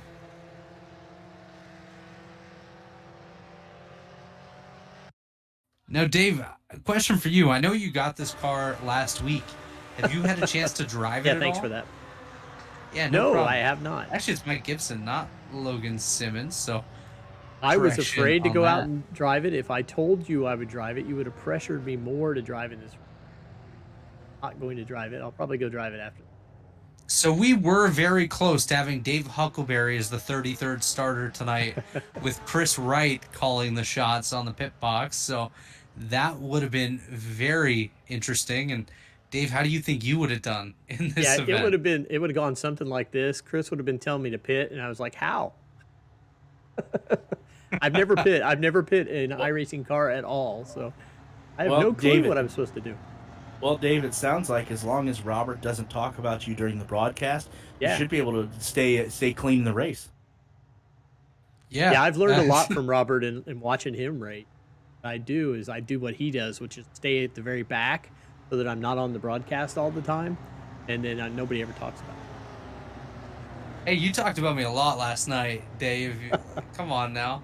You know, I think you stay out at cautions just so you can get on camera. I'm convinced of that. I stay out at cautions at certain racetracks just because I'm so bad at racing that I need the bonus point for leading a lap. It's like And that's, everybody comes into the that's how pits it goes. except for Robert. I almost took one of those restarts from the lead last night, and then I was like, no, I don't want to end up in Chad's car. So it's hard enough to avoid that happening that I don't want to naturally lead our way into that. But look at the list of guys out of this race. That is just growing and growing. I think we're up to 9 or 10 cars now out of the event, out of the 27 that started with us. So field shrinking down, but that's moving a couple guys towards the front. As I hate to do this, but Nick DeGroot closing in on the top 10 now, just outside in the 12th position. Derik, we mentioned him earlier. He's coming alive here. Yeah, we mentioned him. We were surprised in qualifications to see him so far in the back, but who would have thought that this race is going to come down to a war of attrition? You see Ethan Stanley right there is at point, and then Jared Rexing, who, according to Robert, didn't stand a chance to win this race, has found his way up to P2. Tyler Fody right there at position 3. Andy Trapino, position 4. A name that we don't talk a lot, Jim Herrick in the number 44 machine, number 5. Togo, who was the pole sitter for this race, is number 6. Bill Tyler, who's had his fair of issues tonight as well, he is position 7. Justin Fortner, position number 8. Followed by Cameron Rich, who's been up towards the front a couple times today as well. He is position 9. Then rounding out the top 10, somebody that seems like has been in on every caution, Hunter Smith in that number 17 machine in the top 10. Yeah, if you can work your way up through the field and just kind of maintain without maybe putting it all out there at this point, I think you're going to be pretty darn good. Obviously, tire wear not really a factor in these cars too much, so you can push it a little bit, but you kind of have to be careful not to put yourself in the wrong position, which we've seen a couple guys do tonight, and that's really aided in growing that list of drivers out of the race. I did some research here, guys, and I wanted to see. I just picked a random old race, thinking I don't know what year these cars were made, but the 1963 Indy 500. Only 13 guys were running at the end, so it's very similar to what they were like back in the day. Well, that's probably, there was only 13 cars left because it took 2 days to run the race. We are on track to be about 2 days for this race as well at this point, Derik, so I definitely do understand that one for sure. I wonder if this event is being timed by a sundial. Ooh, that's a good question. I do know the server has 3.5 hours left in it, so we should very well clear that time. If we don't, then I think Dave might have some words to say at some point there. If we go past midnight, I get paid for another day, right? That's right. You get some overtime pay, Dave, so You're getting extra $5 an hour, buddy. All right. Well, now we know Dave's rooting for more cautions. I'll retire 5 minutes earlier. I mean, Dave did mention earlier that there's a possibility of him passing out in the booth, so we want this to go quickly so he can get something to eat. As we see Jared Rexing now to the inside of Ethan Stanley, working his way up into the race lead. Rexing to first, Stanley to second, Tyler Fode and Andy Trupiano up there in the top four. Just hanging back a little bit is Tago Hisada as the Japanese pilot tries to work his way back up towards a podium position here. Yeah, good racing as we're coming down the backstretch there, going into turn number 3. For people that may be a little bit unfamiliar with the Indianapolis Motor Speedway, turn 3 you'll see a lot of the golf course there that they have in real life, the Brickyard Crossing, I believe. So anybody that's a golfer out there, if you're ever in the Indianapolis area, go check out Brickyard Crossing. That is the golf course that actually holes are located, believe it or not, inside the Indianapolis Motor Speedway. Something interesting, too, for people that don't know, when you come out of turn number 2, hopefully you can get a shot of this, on the right-hand side are actually hotel rooms. Believe it or not, they are hotel rooms. Right there, you see that building.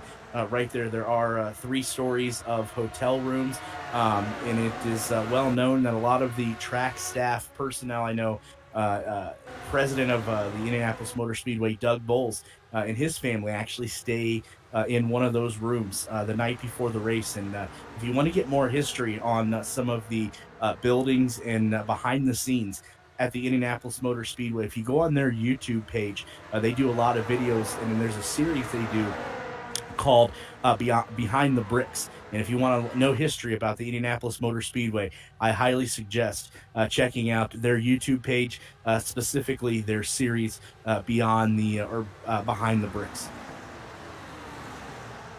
It's actually really cool. I didn't know that they had a golf course inside the facility here. I'd be terrible there as I am every other golf course, but that is pretty darn cool to hear that.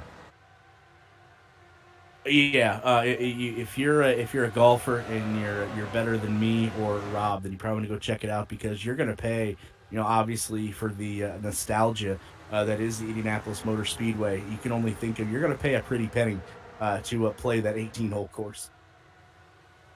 I couldn't even imagine the price to play 18 there, but Tyler Fode doing a nice job leading this thing here over Ethan Stanley and Jared Rexing.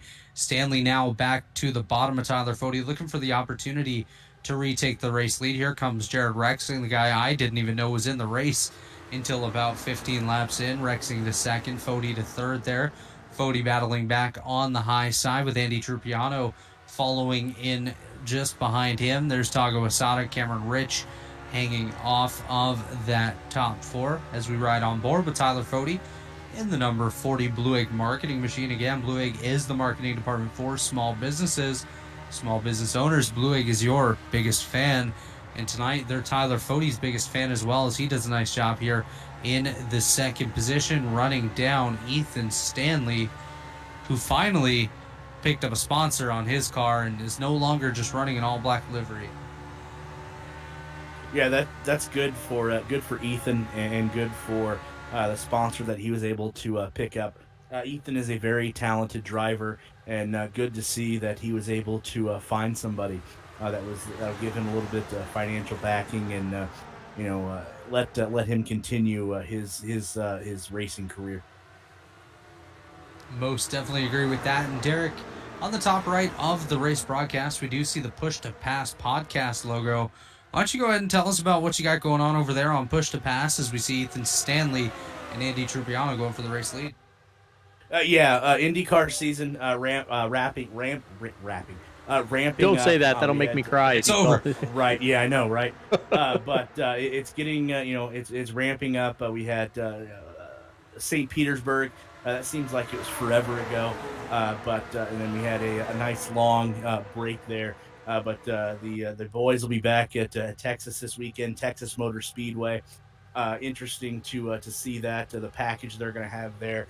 But Push to Pass, we do it on Tuesday nights. We record it because my internet is a pain in the butt sometimes.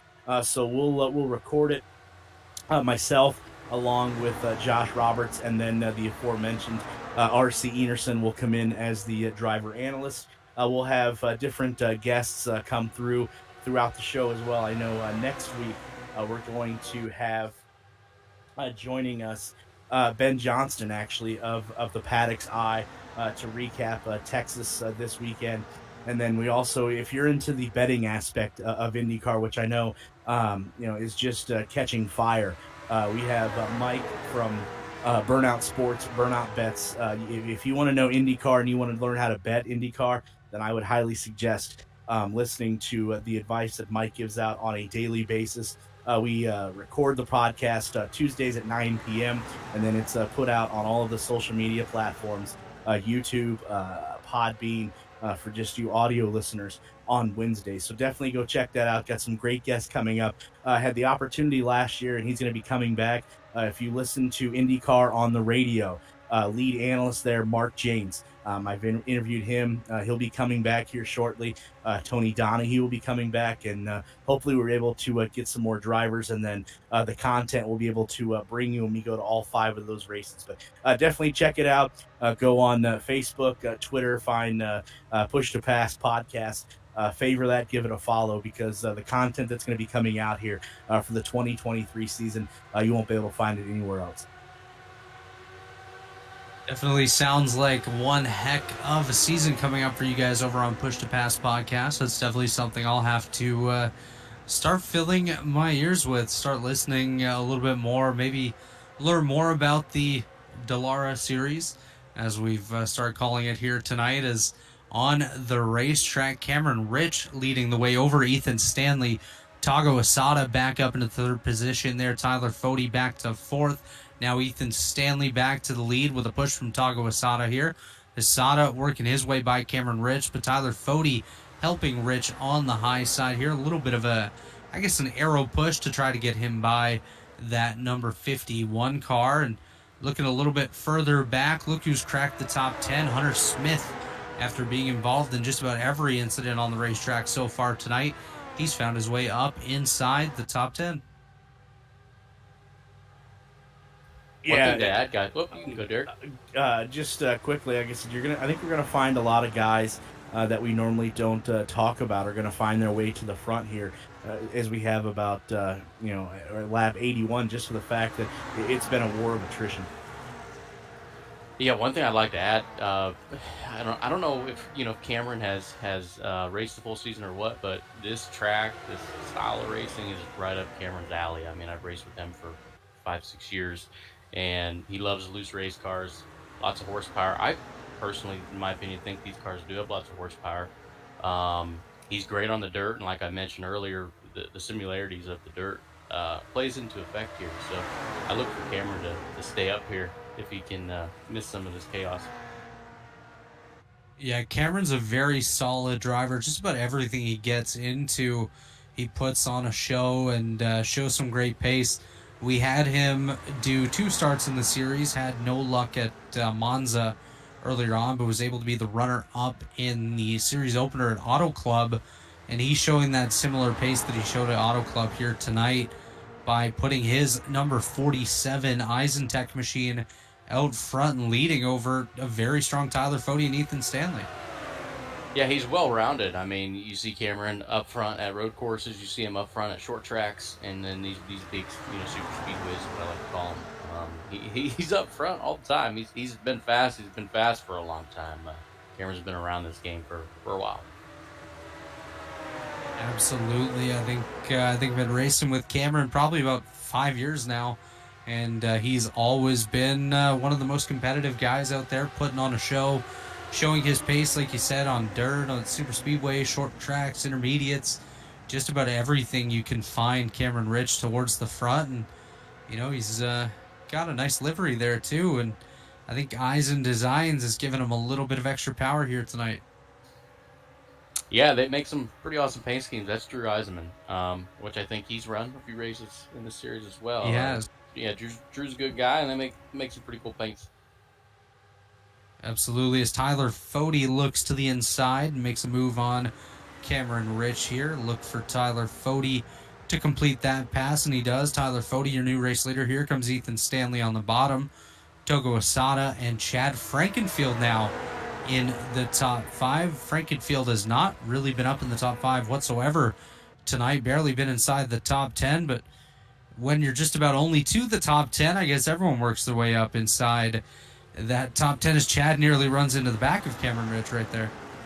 Chad was knocking the straightaway walls down when I was behind him for about 5-6 laps. I don't know what he was doing. I don't know if he wasn't paying attention or what, but I just saw a cloud of smoke, and it happened 3-4 times. It was right in the middle of the straightaway.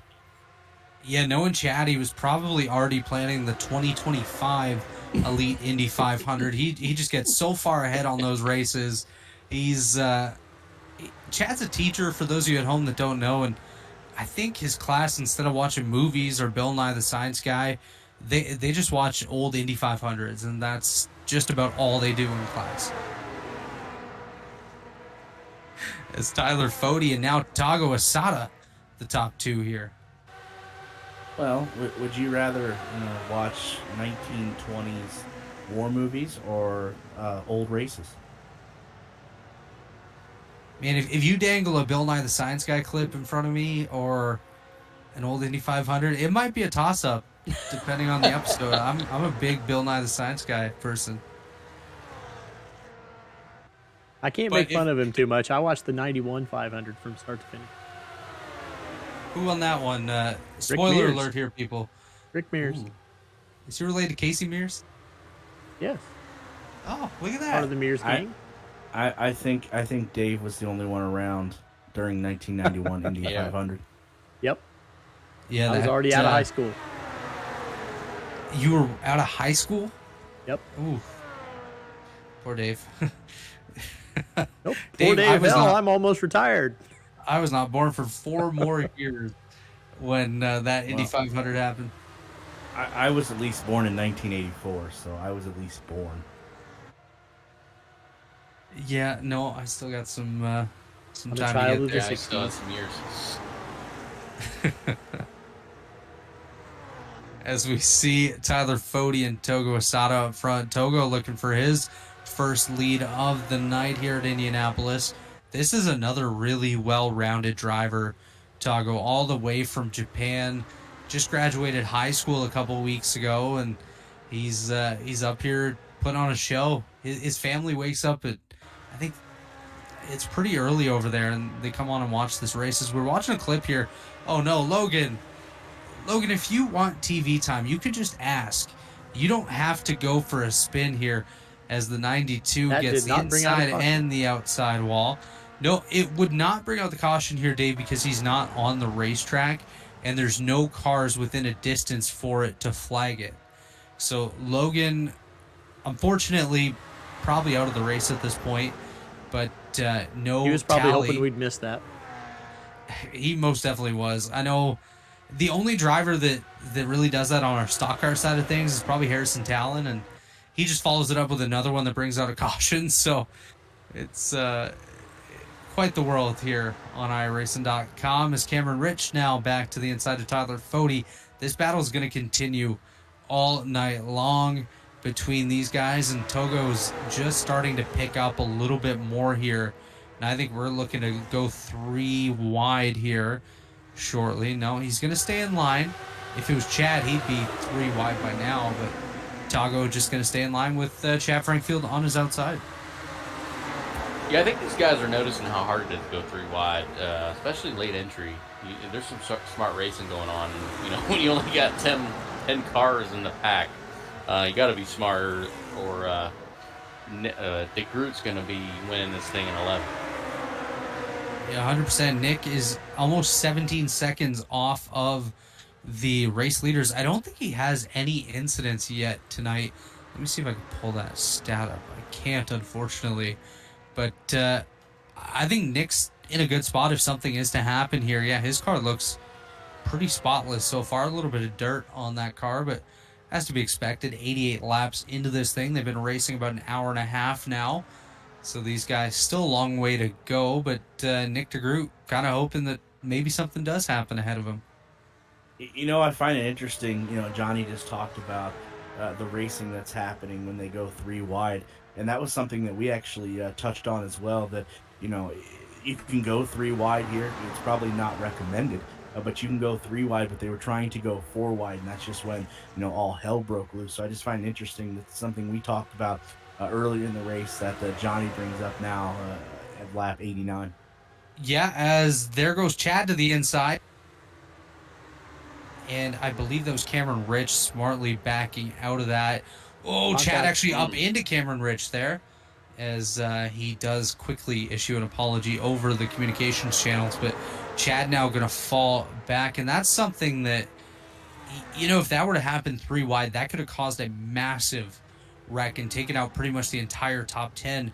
We've seen guys pile into wrecks because they've had nowhere to go from a distance back. So considering everyone's on top of each other here, one incident towards the front and you're losing 10 cars.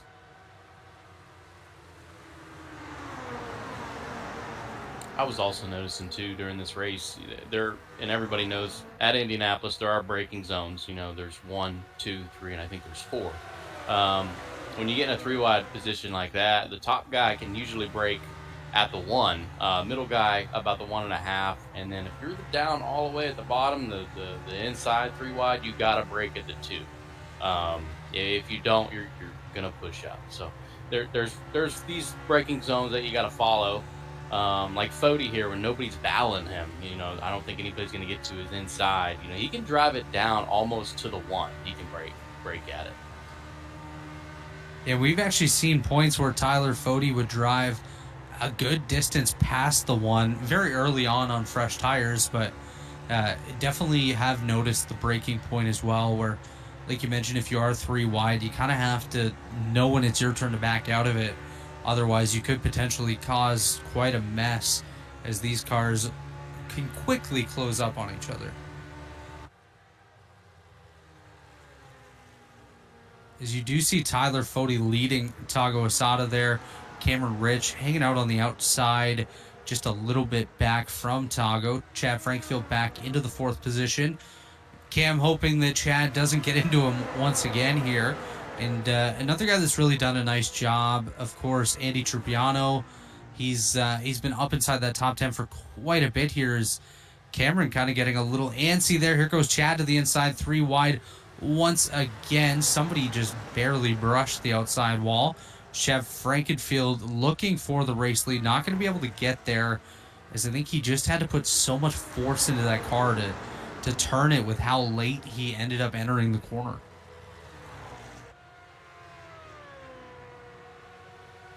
Here comes Chad Frankenfield to the inside of Tyler Fody. Cameron Rich to the rear of Chad Frankenfield. Tago Asada to the rear of Cameron Rich, as Andy Trupiano steps out a little bit on the high side there. Able to gather it back up now. He's on the outside of Tago Asada. That's a battle for the 4th position, as the top 3 is now Chad Frankfield, Tyler Fody, Cameron Rich, as Cam's going to get a run off of Chad, go to the inside. It is 3 wide for the race lead. We're about to look 4. That's a bit of depth perception there. I thought we were 4 wide, but Tago did not quite get there. Chad now drops into the 4th position. Cameron Rich back to the race lead ahead of Tyler Fody. Fody looks back to the high side here. Cameron Rich on the bottom. Here comes Tago Asada. Asada to the rear of Cameron Rich on the inside of Tyler Fody. The battling just continues lap by lap, corner by corner here at the Indianapolis Motor Speedway. 7 laps to halfway at this point, as Tyler Fody retakes the lead for probably the 25th time tonight, as he has led a bunch of laps and a bunch of different times here tonight with a multitude of lead changes. Johnny, we're about 7 laps away from being halfway. As a driver, what are you analyzing? What are you running through your mind? What's your thought process here as we're about halfway home here? Yeah, that's a really good question. With these full distance races, I break them down into quarters. I do it with the Daytona 500. I do it with any time I get the chance to run the Indy 500. Quarter 1 is 1 through 50, and that's literally just survival. Maybe a green flag pit stop that you got to put yourself through. Unfortunately, you guys haven't had to do that. Then quarter 2, 50 to lap 100. you're trying to move up. You're trying to be somewhere between, in my instance, I like to be somewhere between 5th to 15th. If I'm there 5th to 15th to lap 100, I know that I still have a chance to win. In this instance, if I'm 15th, I'm 6 laps down, but that's usually not the case. Then, you got quarter number 3, and that's when you have to start making your positions. You got to start knocking 1 off, knocking 2 off, knocking 3 off. Then, it sets yourself up for the 4th quarter, 50 laps to go and on. And that's when you like to be, in that top 10. That's more so my way of doing things at Daytona. And if we ever have a full distance at Talladega. But with Indy and with the new Indy cars, you want to put yourself in that top 5 with 50 laps to go. I'm hoping we get some green flag piss offs because it will separate the field instead of this big pack of 10 cars. But if I was these guys, I do want to stay in that big pack because the draft is prevalent and you're going to lose a draft if you get out of it. So I want to stay here and I want to be in the first pack after the green flag pit stop, if there will be one. Definitely good analysis there. It's interesting when you talk about that you break these big races down in quarters because if anybody that pays attention to football, to the NFL, that's the same way that the former Indianapolis Colts, Tampa Bay Buccaneers coach Tony Dungy would break down a NFL season. He broke it down in quarters as well. So it's interesting that you take that philosophy into an Indianapolis 500, into a Daytona 500, and that philosophy is used obviously not only in racing, but in the football world as well. Yeah, and I remember, I think it was Tony Stewart, I want to say 10 or 15 years ago, and he said, when talking about the Daytona 500, he said the Daytona 500 is a season in itself, and it couldn't be more true. And it's the same case with the Indy 500. It's a season in itself. It feels like it takes 10 hours, but it's a typical race length. And you have to do a lot of things different than what you do at a typical track, at a 300 mile or at a 400 miler. So that's just what I've always done is break things down in quarters at these big tracks. Yeah, definitely good analysis there, Robert. Yes, we just saw the leaders lapping Bill Colley, putting him another lap down. Now we see Cameron Rich back battling for the race lead. Tyler Fode falling back into the clutches of Tago Asada there. Chad Frankfield, Andy Trupiano rounding out the top 5.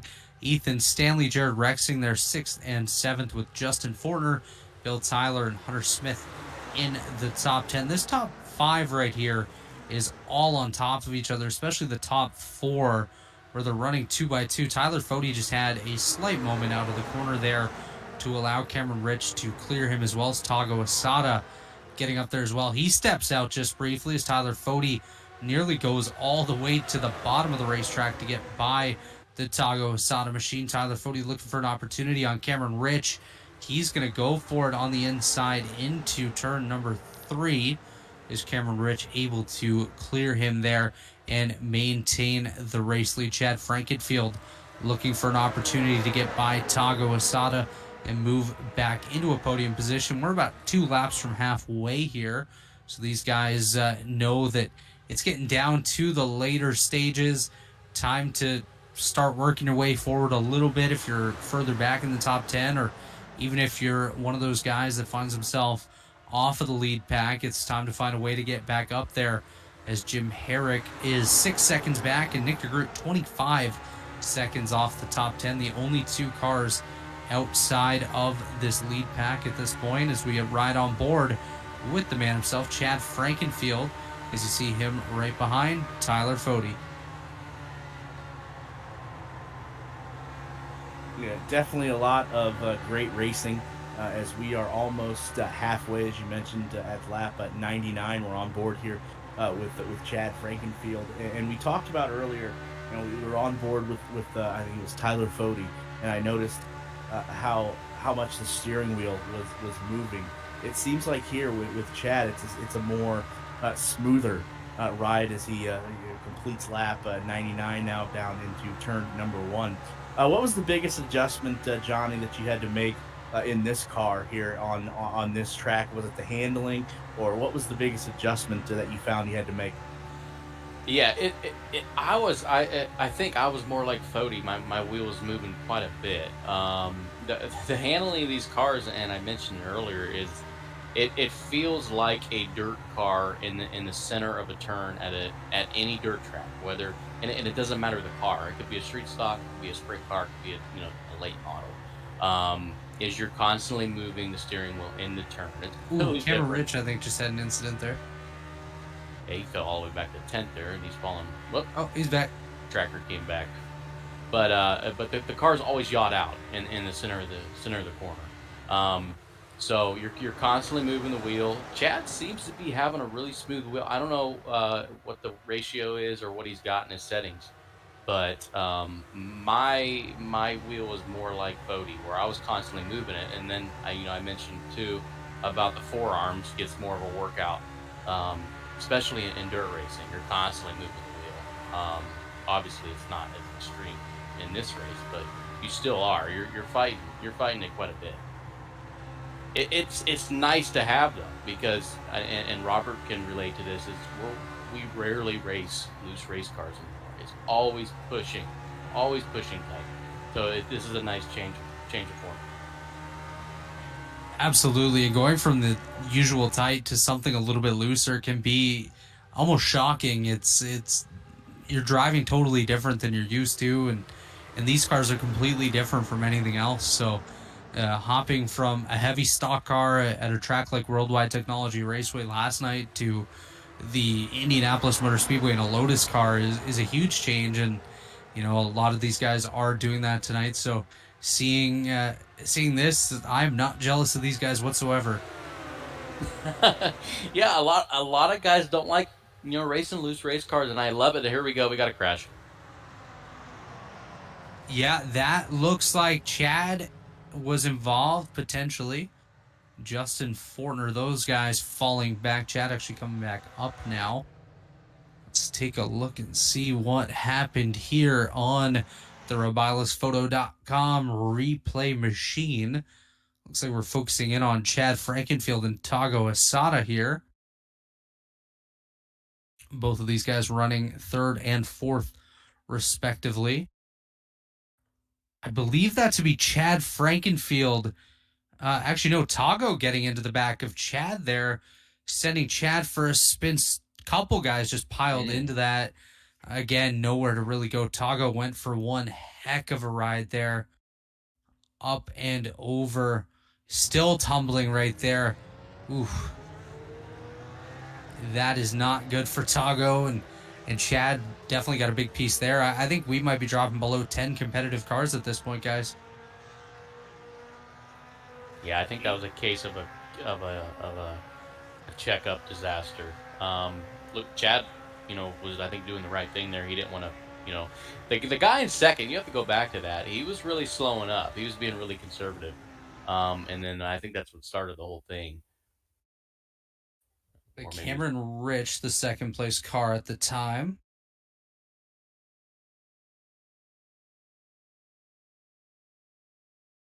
Chad Frankenfield reporting he is done for the night.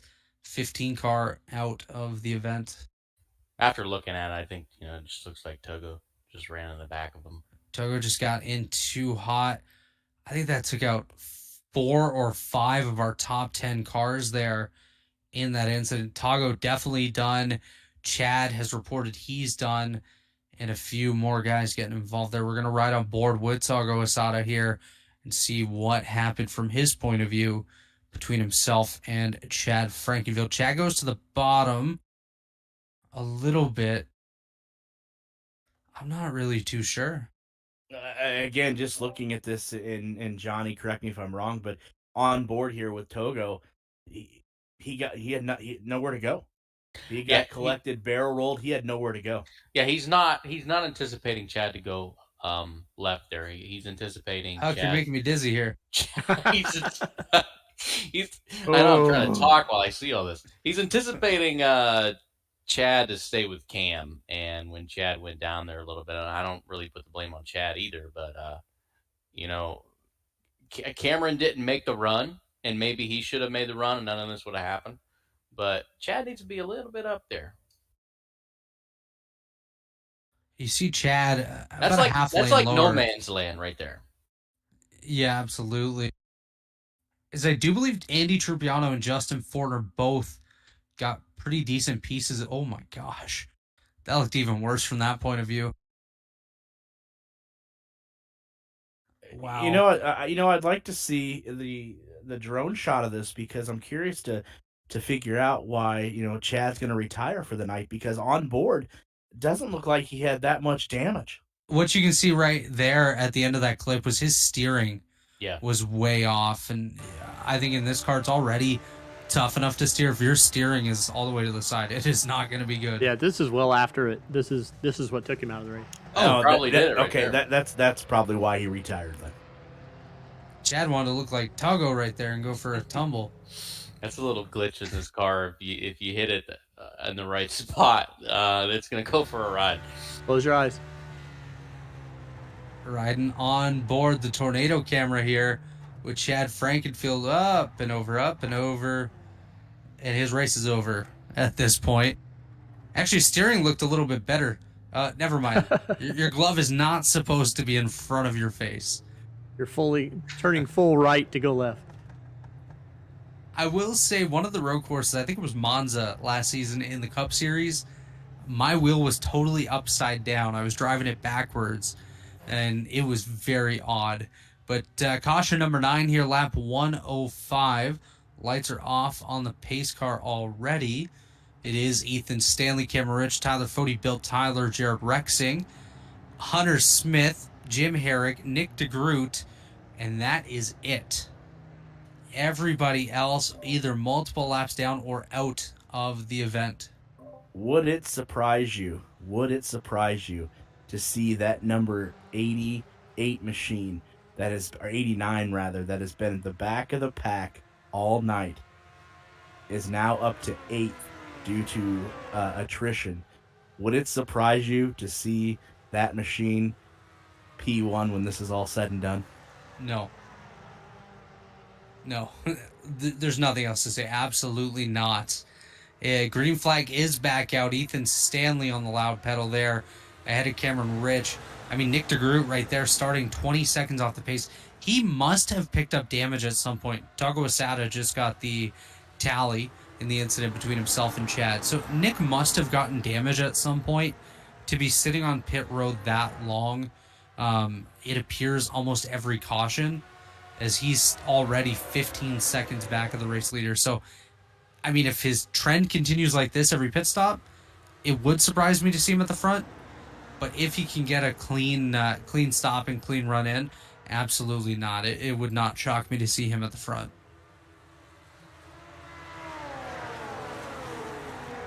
Well, guys, I hate to do this to you, but I do have to get off. It was a pleasure coming up here in the booth, and I mentioned to Chad, I'd love to come up here for the Indy 500. I know it's going to be a little bit different. It's going to be radio style broadcast. I think you can quote me. You're correct. Yeah.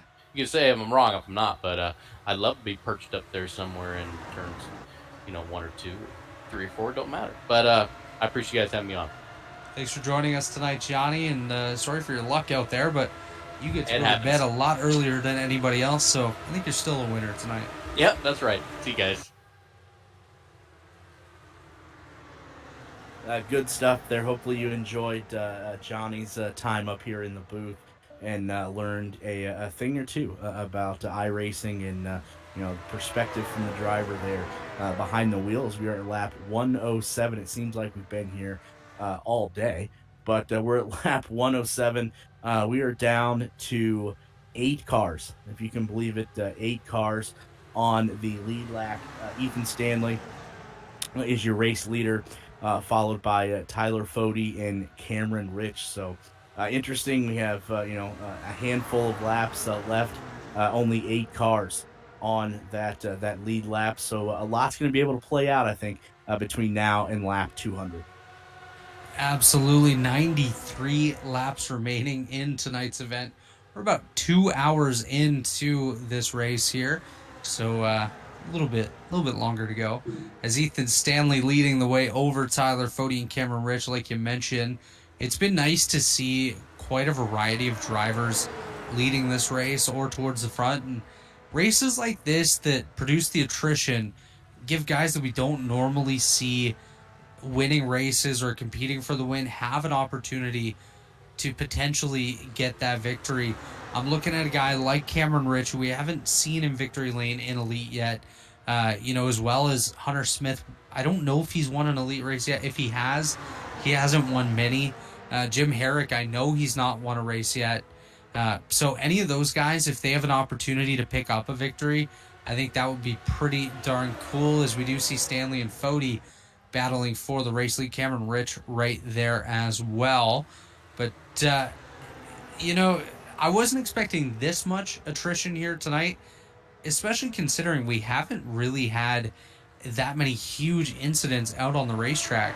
We've had a handful of self-spins. We've had guys go through the grass after some rather slight contact, but it just seems like everyone after that just wanted to turn into a top, go for a bunch of spins.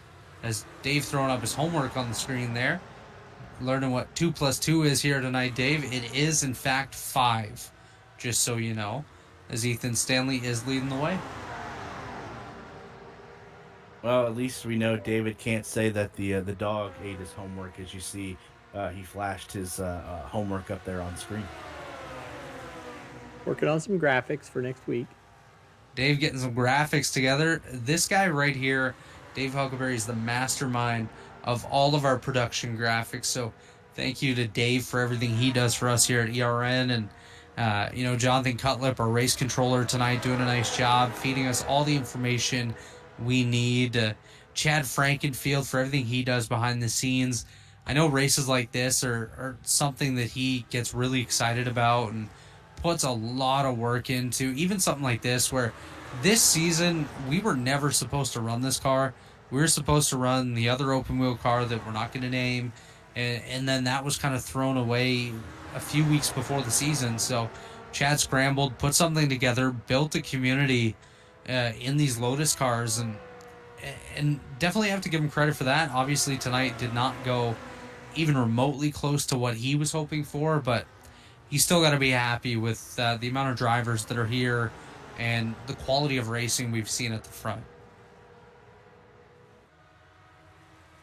Yeah, I definitely think there's going to be a lot of, obviously, disappointed drivers. There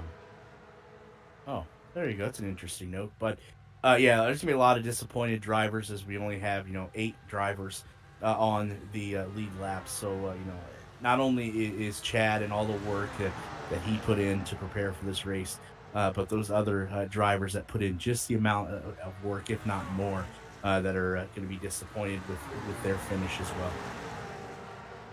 Absolutely. I mean, just looking through the field, you see guys like Justin Wadsworth that's put in a lot of work this season. Jorge Nieva, he was involved in an early incident, rebounded, led laps, did just about everything he could, and ended up wrecking out.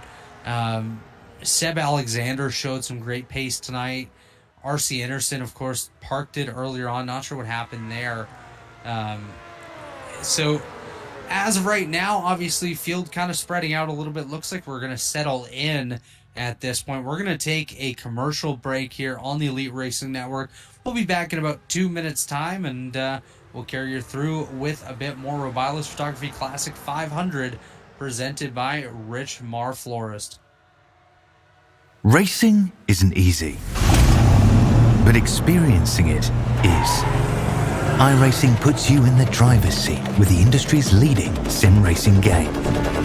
Drive on laser scan replicas of the greatest racing circuits from around the world. Go head to head against other drivers chosen by skill-based matchmaking to ensure competitive racing at every level. Compete across all your favorite series. In officially licensed cars engineered to deliver the most accurate driving experience possible.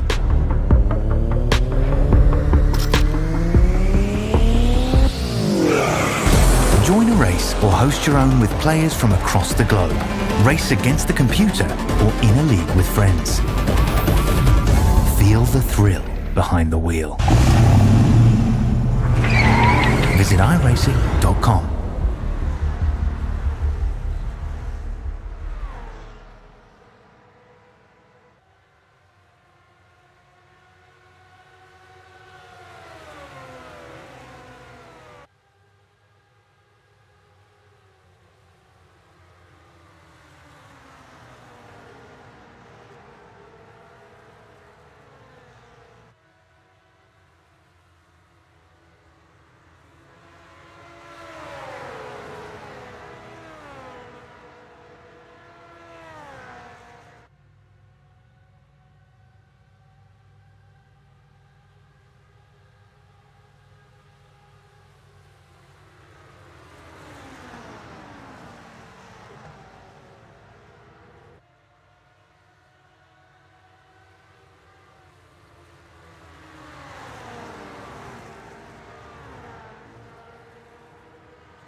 Racing isn't easy. We are back here in the Robiles Photography Classic 500, presented by Rich Marr Florist. Robiles Photography is your home for all photo needs, from sports to just about anything. RobilesPhoto.com. Let Mark know that ERN sent you. Rich Marr Florist is a family-owned and operated florist since 1955, serving the Lehigh Valley and beyond. Warriors for Peace is a foundation promoting peaceful change in the world to honor the beautiful life of Jack Shockley. Check out warriorsforpeace.org for more information. TA Services has been a trusted domestic and international full-service third-party logistics provider offering freight brokerage, managed transportation, warehousing, and fulfillment, as well as cross-border logistics services to shippers around the globe. TA Services moves what matters to you. Let the TA Services team make ship happen. Blue Egg Marketing is the marketing department for small businesses, small business owners. Blue Egg is your biggest fan. And Worldwide Technology Raceway is a motorsport racing facility in Madison, Illinois, housing a 1.25-mile oval, a 2-mile road course, quarter-mile drag strip, and a state-of-the-art karting facility known as the Kartplex. Cameron Rich leading Tyler Fode and Ethan Stanley here on lap 118. We've had about 9 cautions so far and a ton of attrition. Started 27 cars. We're down to 8 on the lead lap. I believe 2 more are still running, in Jordan Owens and Rory Collins to round out the top 10. So 10 cars, I do believe, is the count on the racetrack right now. And this battle between Tyler Fode and Cameron Rich has swapped just about every lap, every corner here for the last little while.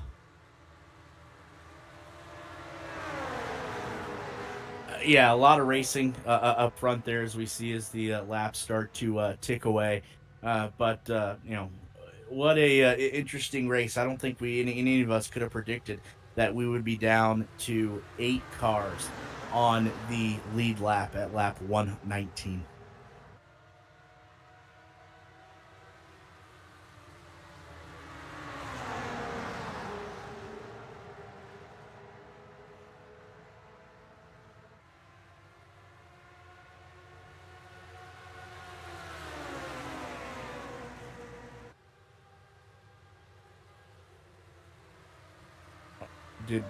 we didn't lose Robert, did we? Oop, my plug there for just a moment. Well, I'm glad that you agreed with everything that I just said there, as Tyler Fody and Cameron Rich doing a nice job out there on the racetrack. Jared Rexing as well. He was not necessarily someone I even thought was in the race tonight, and now finds himself up in the 4th position, chasing down Ethan Stanley for 3rd, Bill Tyler there in 5th.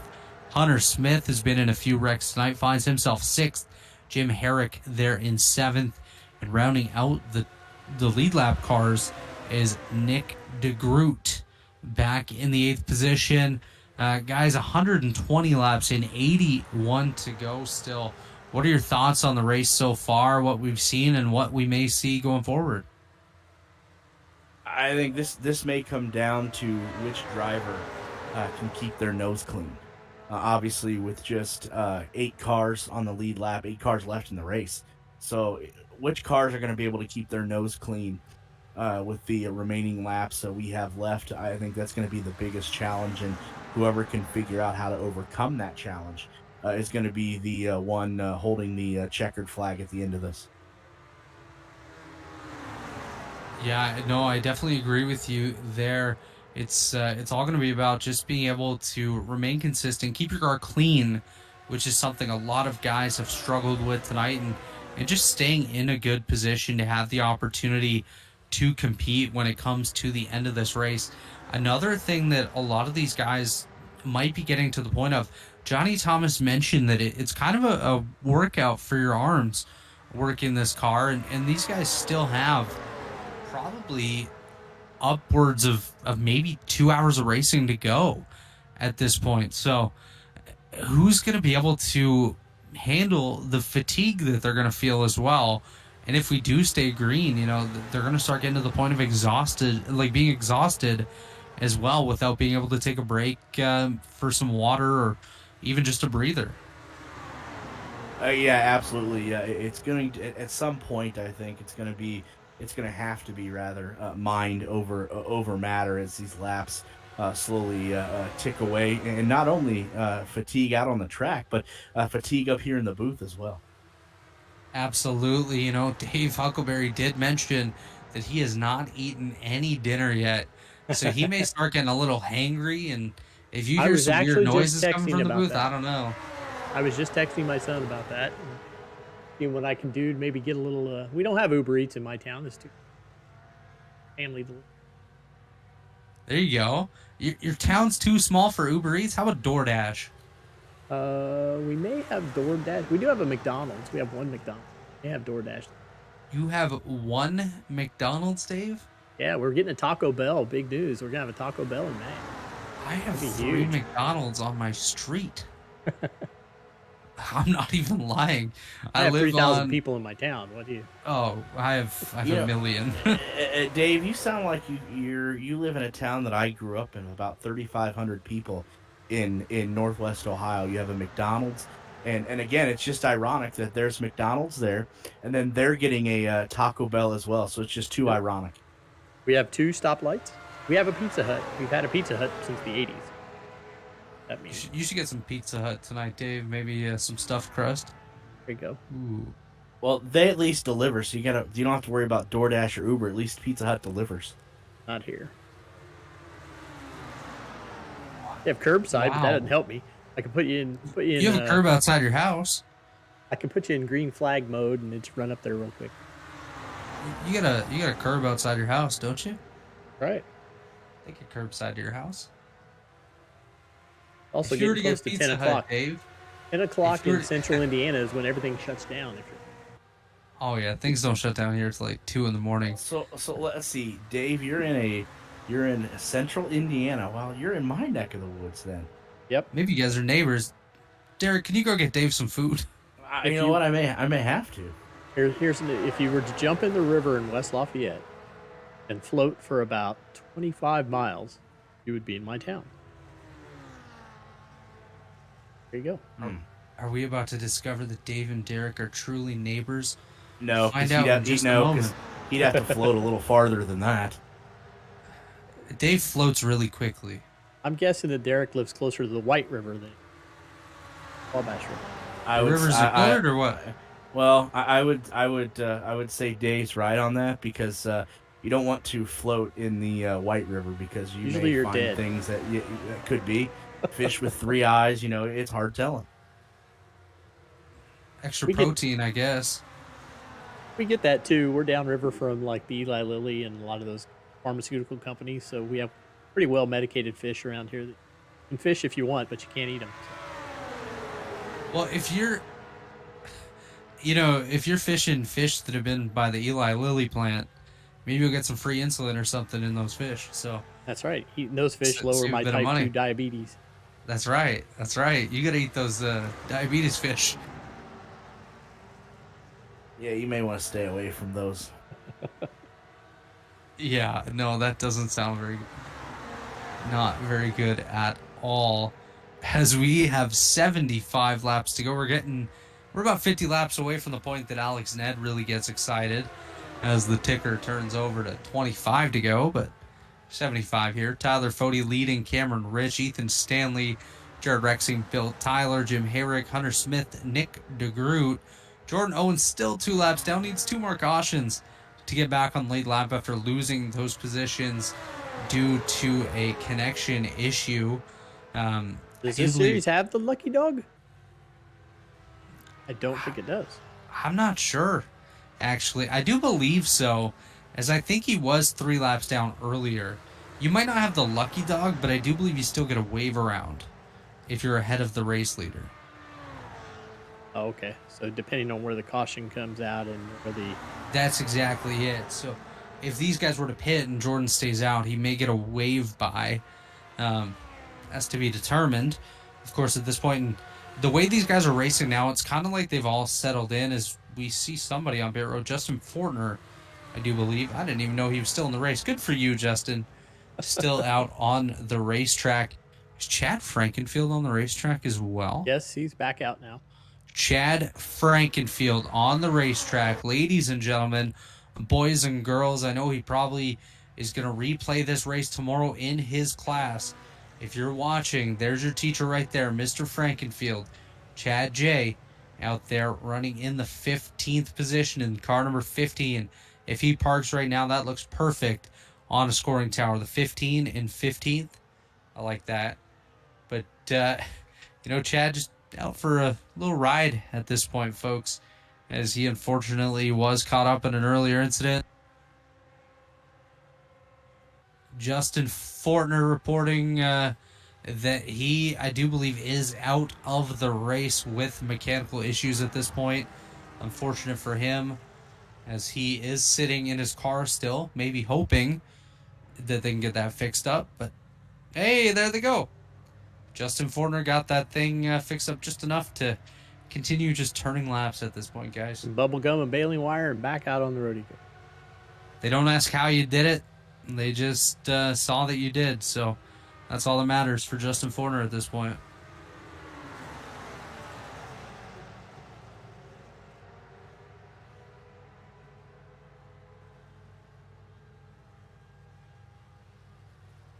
As we watch Mike Gibson on pit road here, car number 2. Haven't really talked about him tonight, and I wish we were talking about him in a better situation, but Mike is numerous laps down, 12 in fact. Is actually, I do believe he's in a battle for position at this point with Bill Cawley. Look at this, we finally have a battle to talk about. Here comes Bill Cawley. Look at Mike Gibson trying to work his way back onto the racetrack. This is going to be one heated battle right here for the 11th position.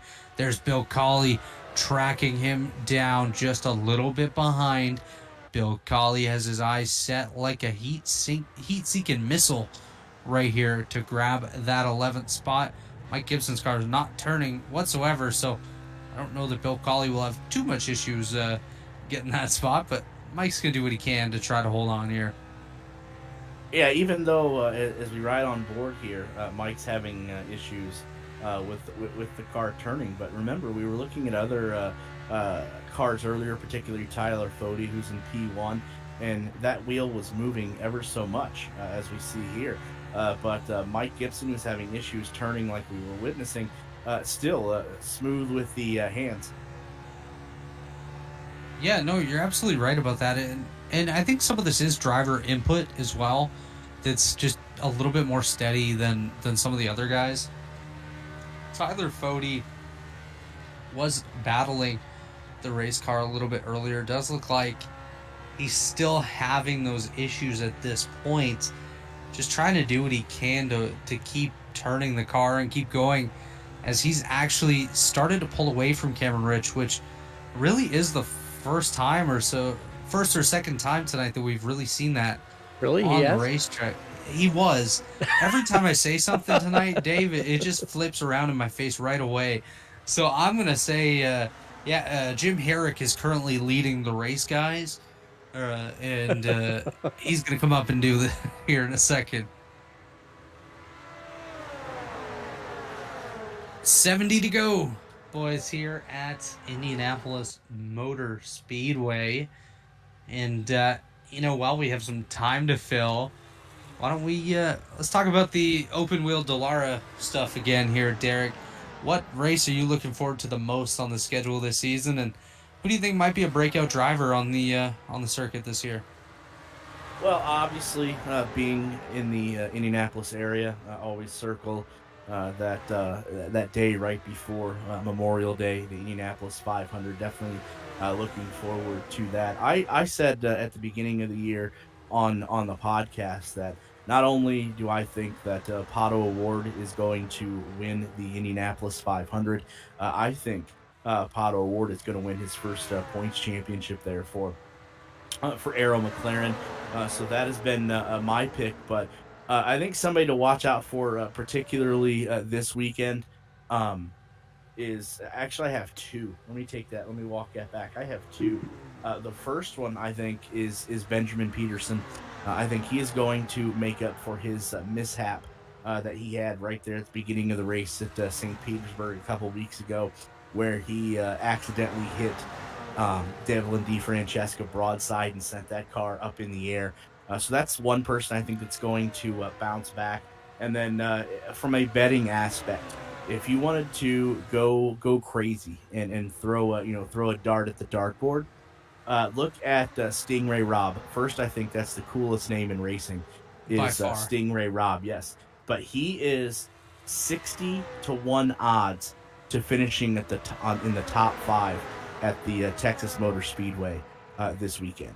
So that's something if you want to get crazy and try to make maybe a little bit of money, put some money on Stingray Robb, who's at 60-1 right now to get a top 5 at the Texas Motor Speedway this weekend. And remind me again, what team is he racing with? I know Rick Ware Racing's involved, but is it Ed Carpenter's team or is it another team?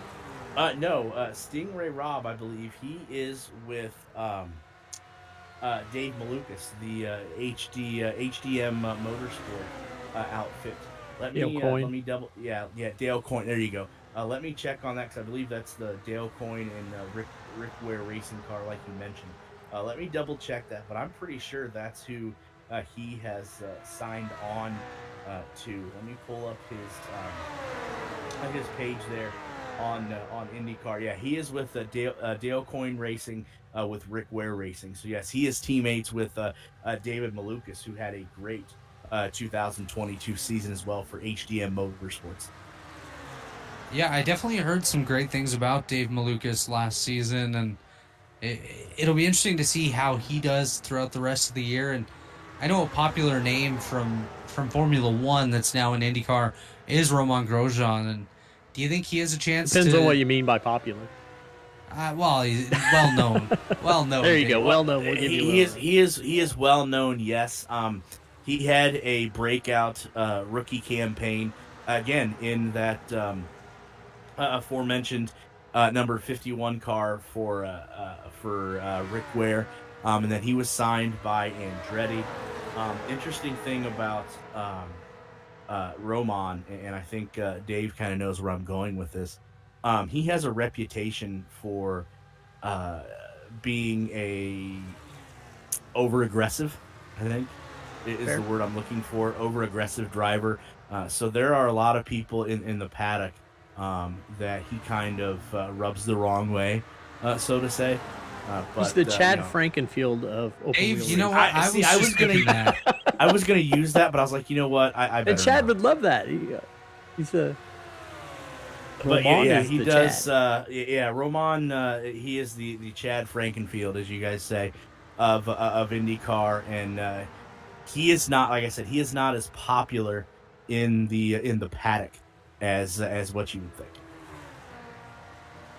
Yeah, you know, obviously a lot of people got to know who he was through the Drive to Survive series, which I think put a lot of people onto Formula One racing. I know a lot of people didn't really even watch it before the series came out, and then they saw Romain Grosjean and his whole incident where he basically emerged from fire, which is insane that happened, and the fact that he's still racing cars just blows my mind. But yeah, there's drivers out there that really do rub people the wrong way, and you know, one of those guys like on the NASCAR side, Kyle Busch, obviously showed a lot of pace, which Roman didn't necessarily have on Formula One side, and now in NASCAR, Kyle Busch kind of like that. Chad Frankfield and everything he races out here has a list of enemies probably bigger than Santa's naughty and nice list, but oh, someone's coming down pit road there.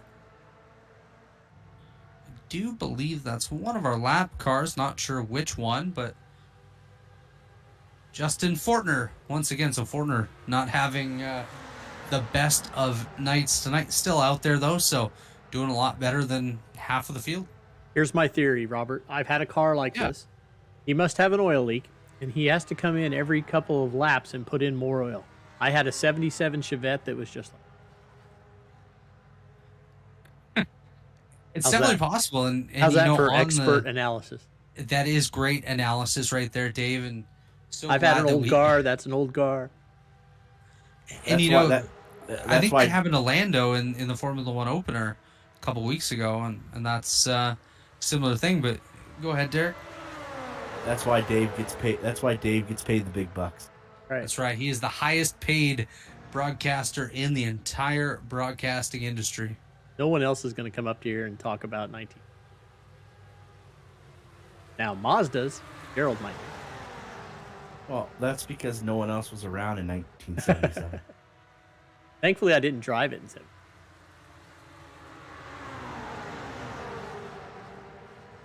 You know, just looking at this as we got about 60 laps to go here.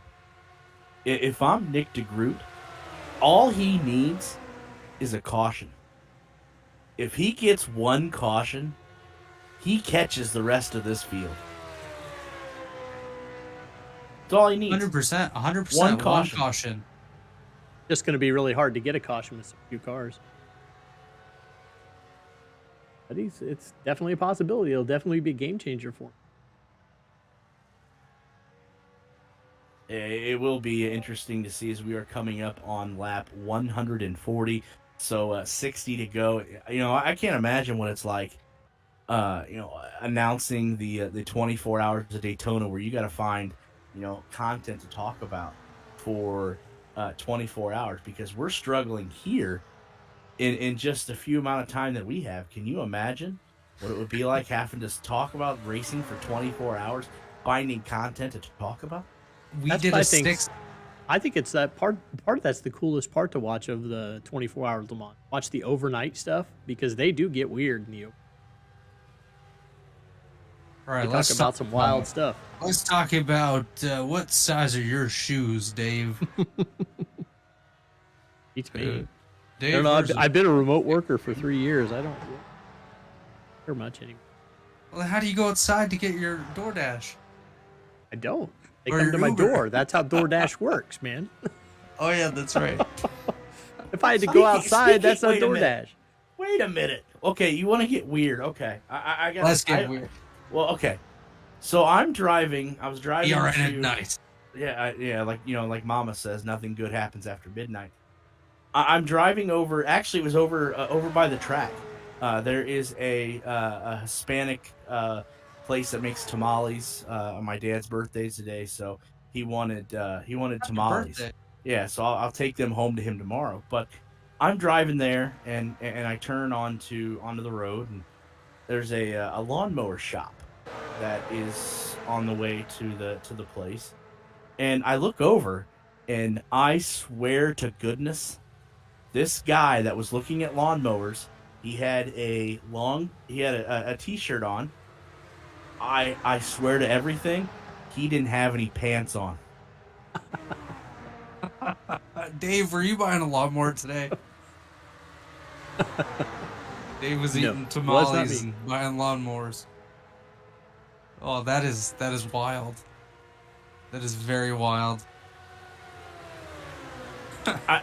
I looked, and you know how when you see something that you just can't quite picture or figure out, and it takes you a minute to register. Yep. I pass, and I look, and I'm like, was that guy not wearing pants? I mean, all it looked like he had a t-shirt on, and it looked like he just had his Fruit of the Looms on. That's it.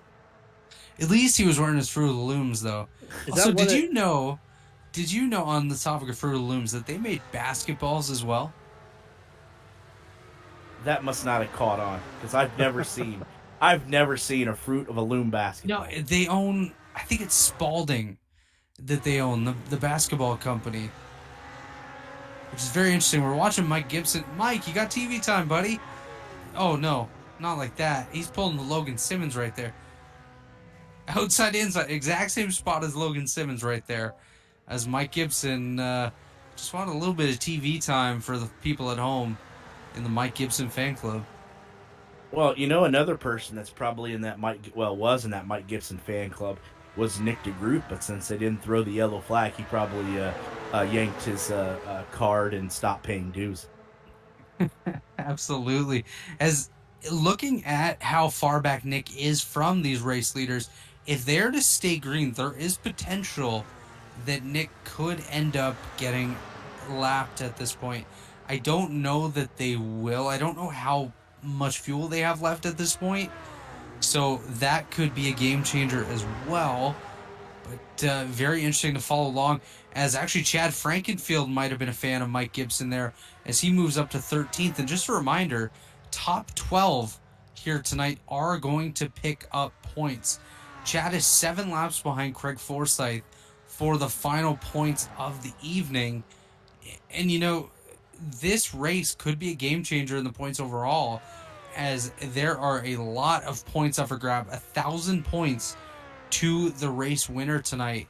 So that could be what propels somebody from third in points all the way to the lead, or even further back. And now you're finally up in the top 5. So going to be very interesting to follow along as we do get to the final 2 races of the season.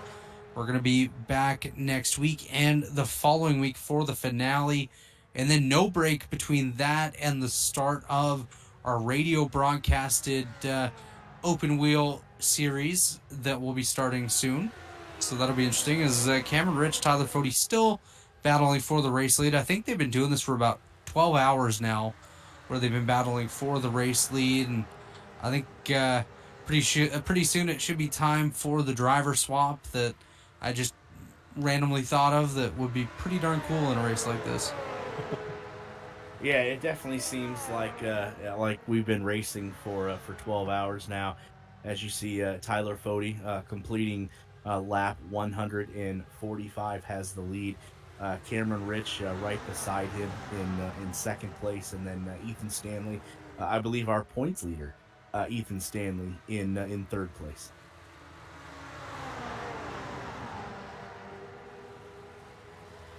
You mentioned the driver swap, and I am hopeful that someday they'll have an endurance race. Indianapolis. It'll obviously take lights, but they've been kind of playing with that a little bit. Oval or road course, Dave? Road course. It'll have to be a road course. The road don't think course here anybody is would not really want- easy. I think anybody would want to oval in. Well, we're seeing one right now. I mean, here like at 8 the hours. Indianapolis Motor This Speedway. would be a 4-hour endurance. I think Dave, not Dave, I was going to say Dave Campbell, but Gerald Campbell would show up with his Mazda to run that endurance race, that's for sure. As he's actually racing Daytona, I do believe, this weekend. Right. Which is pretty darn cool. I've been talking with Gerald about maybe teaming up with them for one of the Sebring races this year. So we'll see if that comes up. But I think if that happens, then Dave, I think you might have to come down there and give it a go as well. Sure. We would throw Chad in there, but he'd probably wreck the car going 3 wide or something on lap 2. So Chad, you cannot come, okay? You could stay home. As Tyler Fody and Cameron Rich continue to battle. Let's do a lap on board Jordan Owens. Just give him some TV time here, Dave. Jordan Owens running 9th, 2 laps down. Unfortunately, lost connection earlier on here tonight, and we haven't really had a chance to talk about him too much this evening, aside from his incident earlier on. But Jordan Owens just out here. I think he was a last-minute addition to the lineup as well tonight. Chad was trying to fill a full 33-car lineup, but unfortunately just not able to get the turnout. But I know that next time we run here at Indy, we will certainly, hopefully, be sending guys home, as we usually do. As Jordan's going to the bottom here, I wonder if that means the leaders are nearby. If it does, then he just wrecked them all with how he was Nobody behind snaking the straightaway. No, he's just out there doing some laps, running around, talking to his crew on the radio. I guess they wouldn't really have a radio back then, so just driving by and waving as he goes by, and that's a lap around the racetrack with Jordan Owens.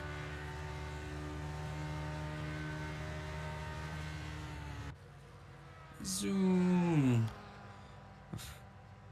Getting back to the conversation you were just having about having maybe a 24 hours out at Indianapolis, it would be interesting to see them put lights up, but the cost, I think, is something that they have an issue with, because I can't imagine putting lights up at a 2.5 mile oval. I can't imagine what the overhead, what the cost would be. So I think that's obviously the major hurdle that they have out at IMS is putting lights up on a track that's 2.5 miles. Definitely. I think they've come a lot closer with the LED technology. You don't have to put the massive light stands up that you be able to get that. Who knows? There was a time where people said there would never be lights at Wrigley. Yeah, and then also to a lot of talk the last couple years about changing things up when it comes to the between the road course and the oval. I do know a lot of NASCAR people want to go back to the oval, but the only problem they have is if you've ever attended a race out at Indianapolis Motor Speedway, especially if it's NASCAR, they can't fill the place up. So is it really in IMS's best interest to allow NASCAR to run the 2.5 mile oval when they can't fill that up? Hell, they barely fill up when they have the road course set up there. So it's going to be interesting to see how NASCAR and the Indianapolis Motor Speedway decide how to not only brand but promote. Because I don't know if it's in the best interest of both IMS and NASCAR to have for NASCAR to run that 2.5 mile oval. One of the big draws I've heard this year for the NASCAR IndyCar doubleheader weekend is I've had some friends saying, "Hey, I want to go down there because I want to see Jenson Button." So it's like having somebody, a Formula One driver, come and run a NASCAR at Indianapolis. They're just coming to have a chance to autograph and see him a little bit.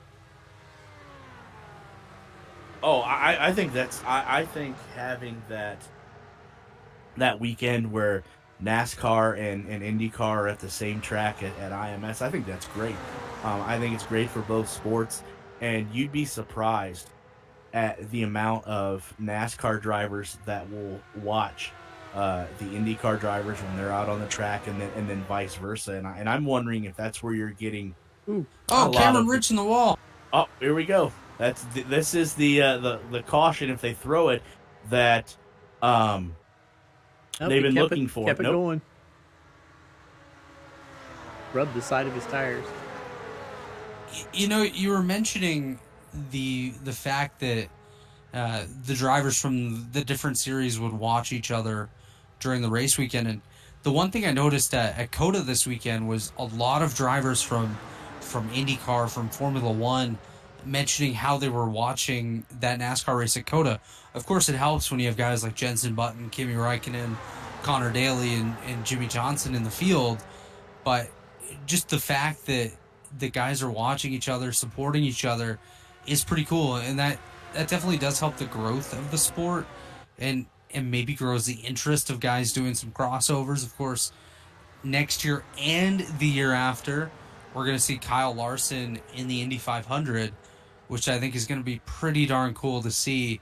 And you know, there's still that part of me that thinks Kyle Busch might try to get in on that as well. I don't think you're wrong. The only issue, the only hang up that I'm hearing, and again, I don't know if that can be resolved between now and the 2024 Indianapolis 500, is I don't know if Richard Childress would give Kyle Busch permission. I think that might be the only hang up.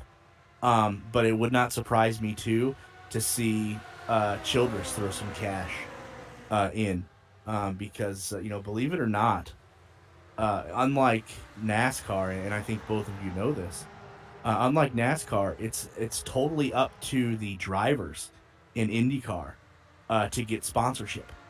It's not like, you know, NASCAR where you have a certain executive of that team that that's all they do.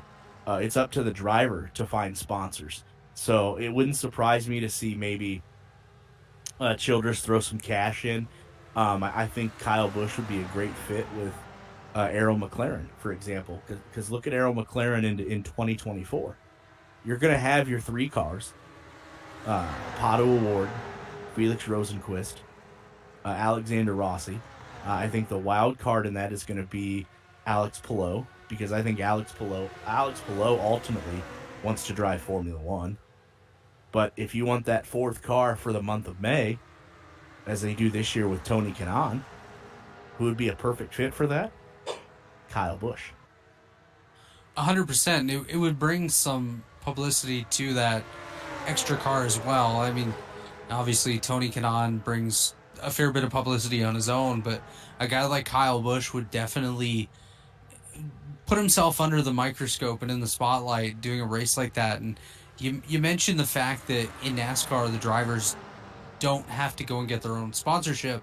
Well, that's not 100% the case unless you are with one of the top teams, where of course they have the executives that do most of that hunting for you. But a lot of the lower end guys do have to go out and find their own stuff and kind of piece together schedules, and that's why we see some of them just completely fall out of the series. And it sucks, but sometimes you see them resurface somewhere else. And I would love to see more crossover. Obviously, we have Connor Daly now doing a handful of NASCAR races, but I'd love there to be the ability where, you know, we see a NASCAR guy do 2, maybe 3 races in the IndyCar stuff yearly. Like we saw Cody Ware do a race or 2, but I don't know if that totally counts. You think Kyle just wants to be able to go to Christmas and Thanksgiving dinner and stop hearing from Kurt that he ran into? I think it's one of those bucket list races as a driver that you're just like, yeah, I got to do it. You got to do the 24 Daytona, you got to do the Daytona 500, and you want to do the Indy 500. That's on your list as a professional high level driver, and I think that's just something that most of them do want to do.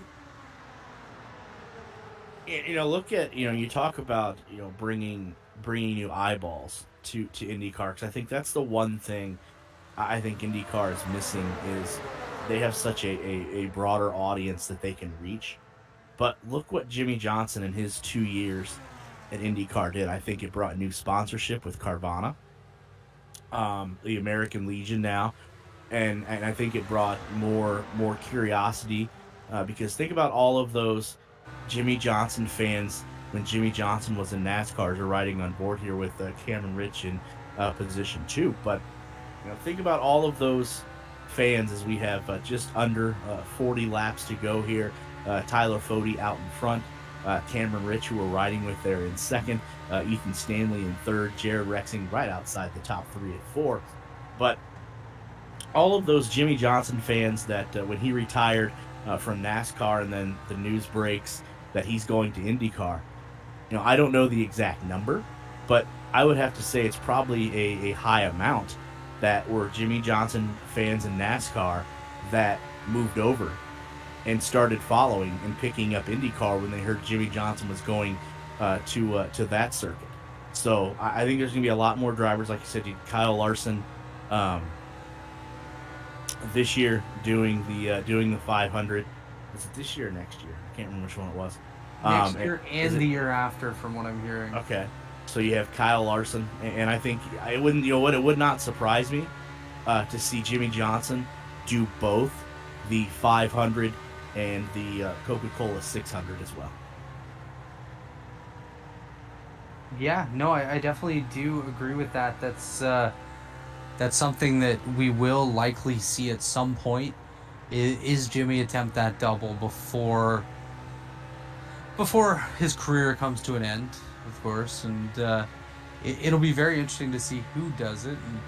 And as we're watching the Robiles Photography Classic 500 here, presented by Richmar Florist, I'm taking a look at the Formula One practice. They just finished up FP1, of course. Max Verstappen leading there. What's up, Dave? I record that. Don't spoil it for me. Hey, you already know who's the quickest. Well, yeah, probably, but I still want to watch it. It's Lando Norris, P1. Coming to 40 to go here in the race. Why don't we go ahead and take another 2-minute commercial break?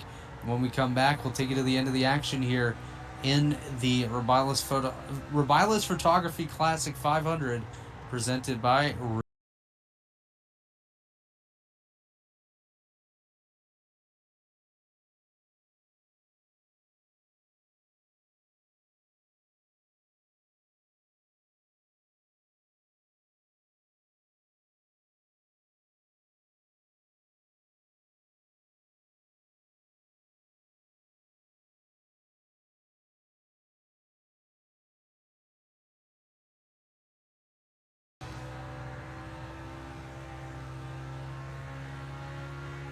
Racing isn't easy, but experiencing it is. iRacing puts you in the driver's seat with the industry's leading sim racing game. Drive on laser scan replicas of the greatest racing circuits from around the world. Go head to head against other drivers chosen by skill-based matchmaking to ensure competitive racing at every level. Compete across all your favorite series. In officially licensed cars, engineered to deliver the most accurate driving experience possible.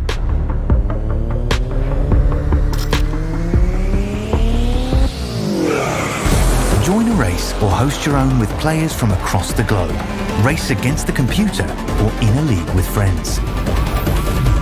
Feel the thrill behind the wheel. Visit iRacing.com.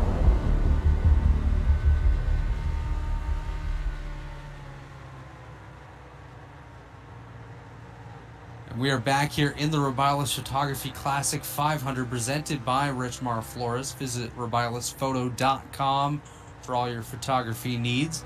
Richmar Florist is a family-owned and operated floral company since 1955, serving Lehigh Valley and beyond. Warriors for Peace is a foundation promoting peaceful change in the world to honor the beautiful life of Jack Shockley. Check out warriorsforpeace.org for more information. TA Services has been a trusted domestic and international full-service third-party logistics provider, offering freight brokerage, managed transportation, warehousing, and fulfillment, as well as cross-border logistics services to shippers around the globe. TA Services moves what matters to you. Let the TA Services team make ship happen. Bluig Marketing is the marketing department for small businesses, small business owners. Bluig is your biggest fan. Worldwide Technology Raceway is a motorsport racing facility in Madison, Illinois, close to the Gateway Arch, featuring a 1.25-mile oval, a 2-mile road course, a quarter-mile drag strip, and a state-of-the-art karting facility known as the Kartplex. Check them out today. Thank you to all of those great partners for their continued support of the Elite Racing Leagues. Back on the racetrack, it is Tyler Fode leading Cameron Rich and Ethan Stanley. Jared Rexing, Hunter Smith up there in the top 5, and rounding out the lead lap cars is Bill Tyler, Jim Herrick, and just a few moments away from getting lapped here is Nick DeGroot. Currently 2 laps down. In 9th is Jordan Owens, and 7 laps down there in 10th is Rory Collins. 13 laps down is Bill Colley. 16 let down is Craig Forsyth, and 22 laps down, I do believe, is Chad Frankenfield. Everyone else is currently out of today's event. As you see, some of the lap cars there working their way on the racetrack. Tyler Fode going to be dealing with some of them shortly here. As you see, the madman himself, Chad Frankfield there. Craig Forsyth, the current holder of the final points of the evening there in the 12th position. That is Bill Colley in the 11th spot. He's been caught up in a few incidents tonight, but still out there on the racetrack. Rory Collins up inside the top 10. His car has seen better days. Currently 7 laps down there. There's Jordan Owens. First car more than 1 lap down. Currently 2 down on the day. And here's the last guy holding on to a lead lap spot. That is Nick DeGroot, one of the better open wheel drivers on the iRacing.com service. Not having a good night tonight, but doing his best. Jim Herrick currently looking for a surprise victory here tonight, running in the 7th spot, doing a nice job here in his number 44 machine, chasing down Bill earlier on. Didn't know he was here. Now he finds himself just outside the podium, running in the 4th position. That is Jared Rexing. Ethan Stanley, multi-time winner this season in the Elite Racing League in just about every series, currently running in the 3rd position there. Ethan Stanley, driver of the number 91. Just ahead of him there in the 2nd spot, that is Cameron Rich, driver of the number 47 for Eisen Designs, doing a heck of a job out there on the racetrack. He's been in the lead, he's been 2nd, and now he's chasing down our race leader and one of the top drivers in all of Elite. That is Tyler Fode, driving the Blue Egg Marketing number 40 machine. And as you can see in coming into the screen, there is Nick DeGroot. So, you know, what does Nick do? Is he going to be aggressive here with just a little over 30 laps to go, and hoping maybe for a caution to stay on the lead lap, or is Nick going to do the courteous thing and let these lead cars pass him? Going to be interesting to see what Nick decides to do. I think realistically, running by yourself at this point, you're 50 seconds off the leaders. I don't think you really do much to try to hold them off. It's not going to be beneficial for him. The best thing for him really is just to tack on to the back of that lead pack, see if you can grab some of their draft, and just go around the track with them. You're going to stay as the first car 1 or more laps down. You're going to put yourself in a position to have the opportunity to gain a lap back if it's possible, and just kind of remain in it, and maybe just have a little bit of fun as well. I mean, running by yourself almost a minute off the leaders can't be too entertaining at this point, especially as you've been driving now in the race car for nearly 3 hours and haven't really had a chance to battle for the lead. Yeah, I can't imagine how hard Nick DeGroot has got to be praying for a caution. But like we mentioned, it's probably going to be awful tough when you have just a handful of cars, about 10 there on the track, as we are about to get down to about 30 laps to go. Tyler Fode out in the lead there. Cameron Rich right in his coattails in second place. So, at what point do you think these drivers that are within striking distance of Tyler Fode kind of put all their chips in the front of the table? Because, I mean, it is Indianapolis, and if there's one race that you want to win, it's got to be this one. The one that you do want to win is definitely Indianapolis on the open wheel side, Daytona on the stock car side, but I just don't really know what position these guys are in when it comes to fuel. If they do need to make another pit stop, then maybe just stay in line at this point. Try to save a little bit more than what someone like Tyler Fode can do leading the pack and go from there. But it really all depends on their fuel position. If they can make it at this point, then go for it. Like, you want to have the opportunity to lead. It doesn't look as much like anyone really has an advantage, even with the draft at this point, because I think the tires are starting to go away a little bit, which is tightening these cars up and just kind of making them a little bit harder to drive. Yeah, I think you're right. And, talking to Johnny Thomas earlier, he was telling us how tough some of these cars are to drive. So if they're tightening up, I can only imagine how much more tougher that is making some of these drivers in these cockpits tonight.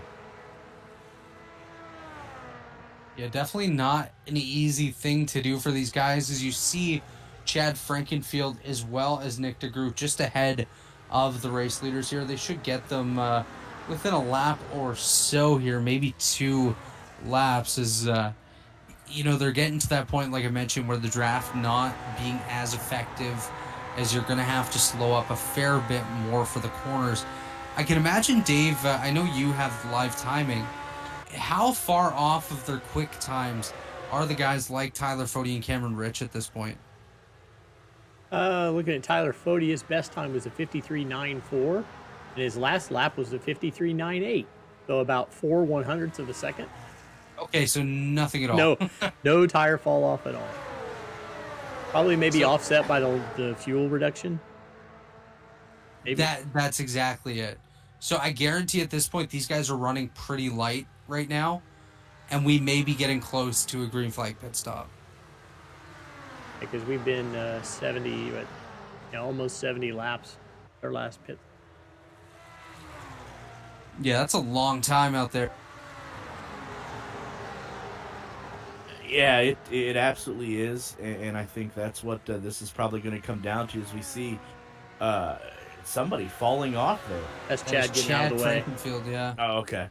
That's why you didn't notice it, because he doesn't normally do that. Yeah, I think that's what this next pit stop is going to obviously be the money stop here, as we are down to just 28 laps to go.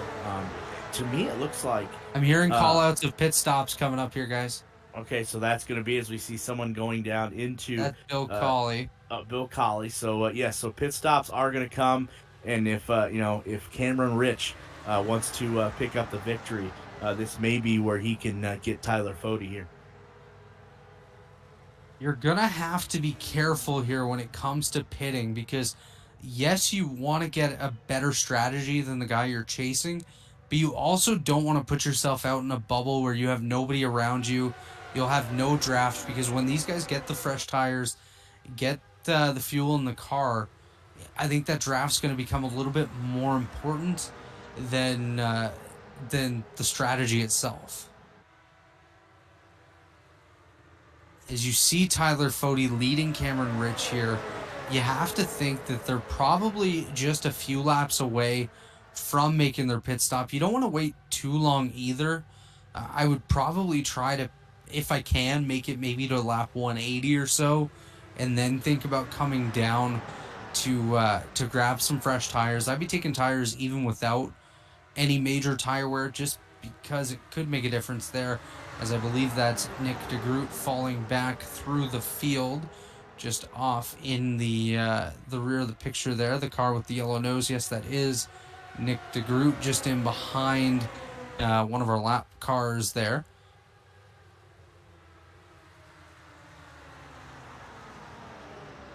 I'm hearing from race controller John Cutlip that he is doing a bit of a rain dance now, trying to get some rain out on the racetrack for these guys to really change things up. So, John Cutlip, get your dancing shoes on, buddy.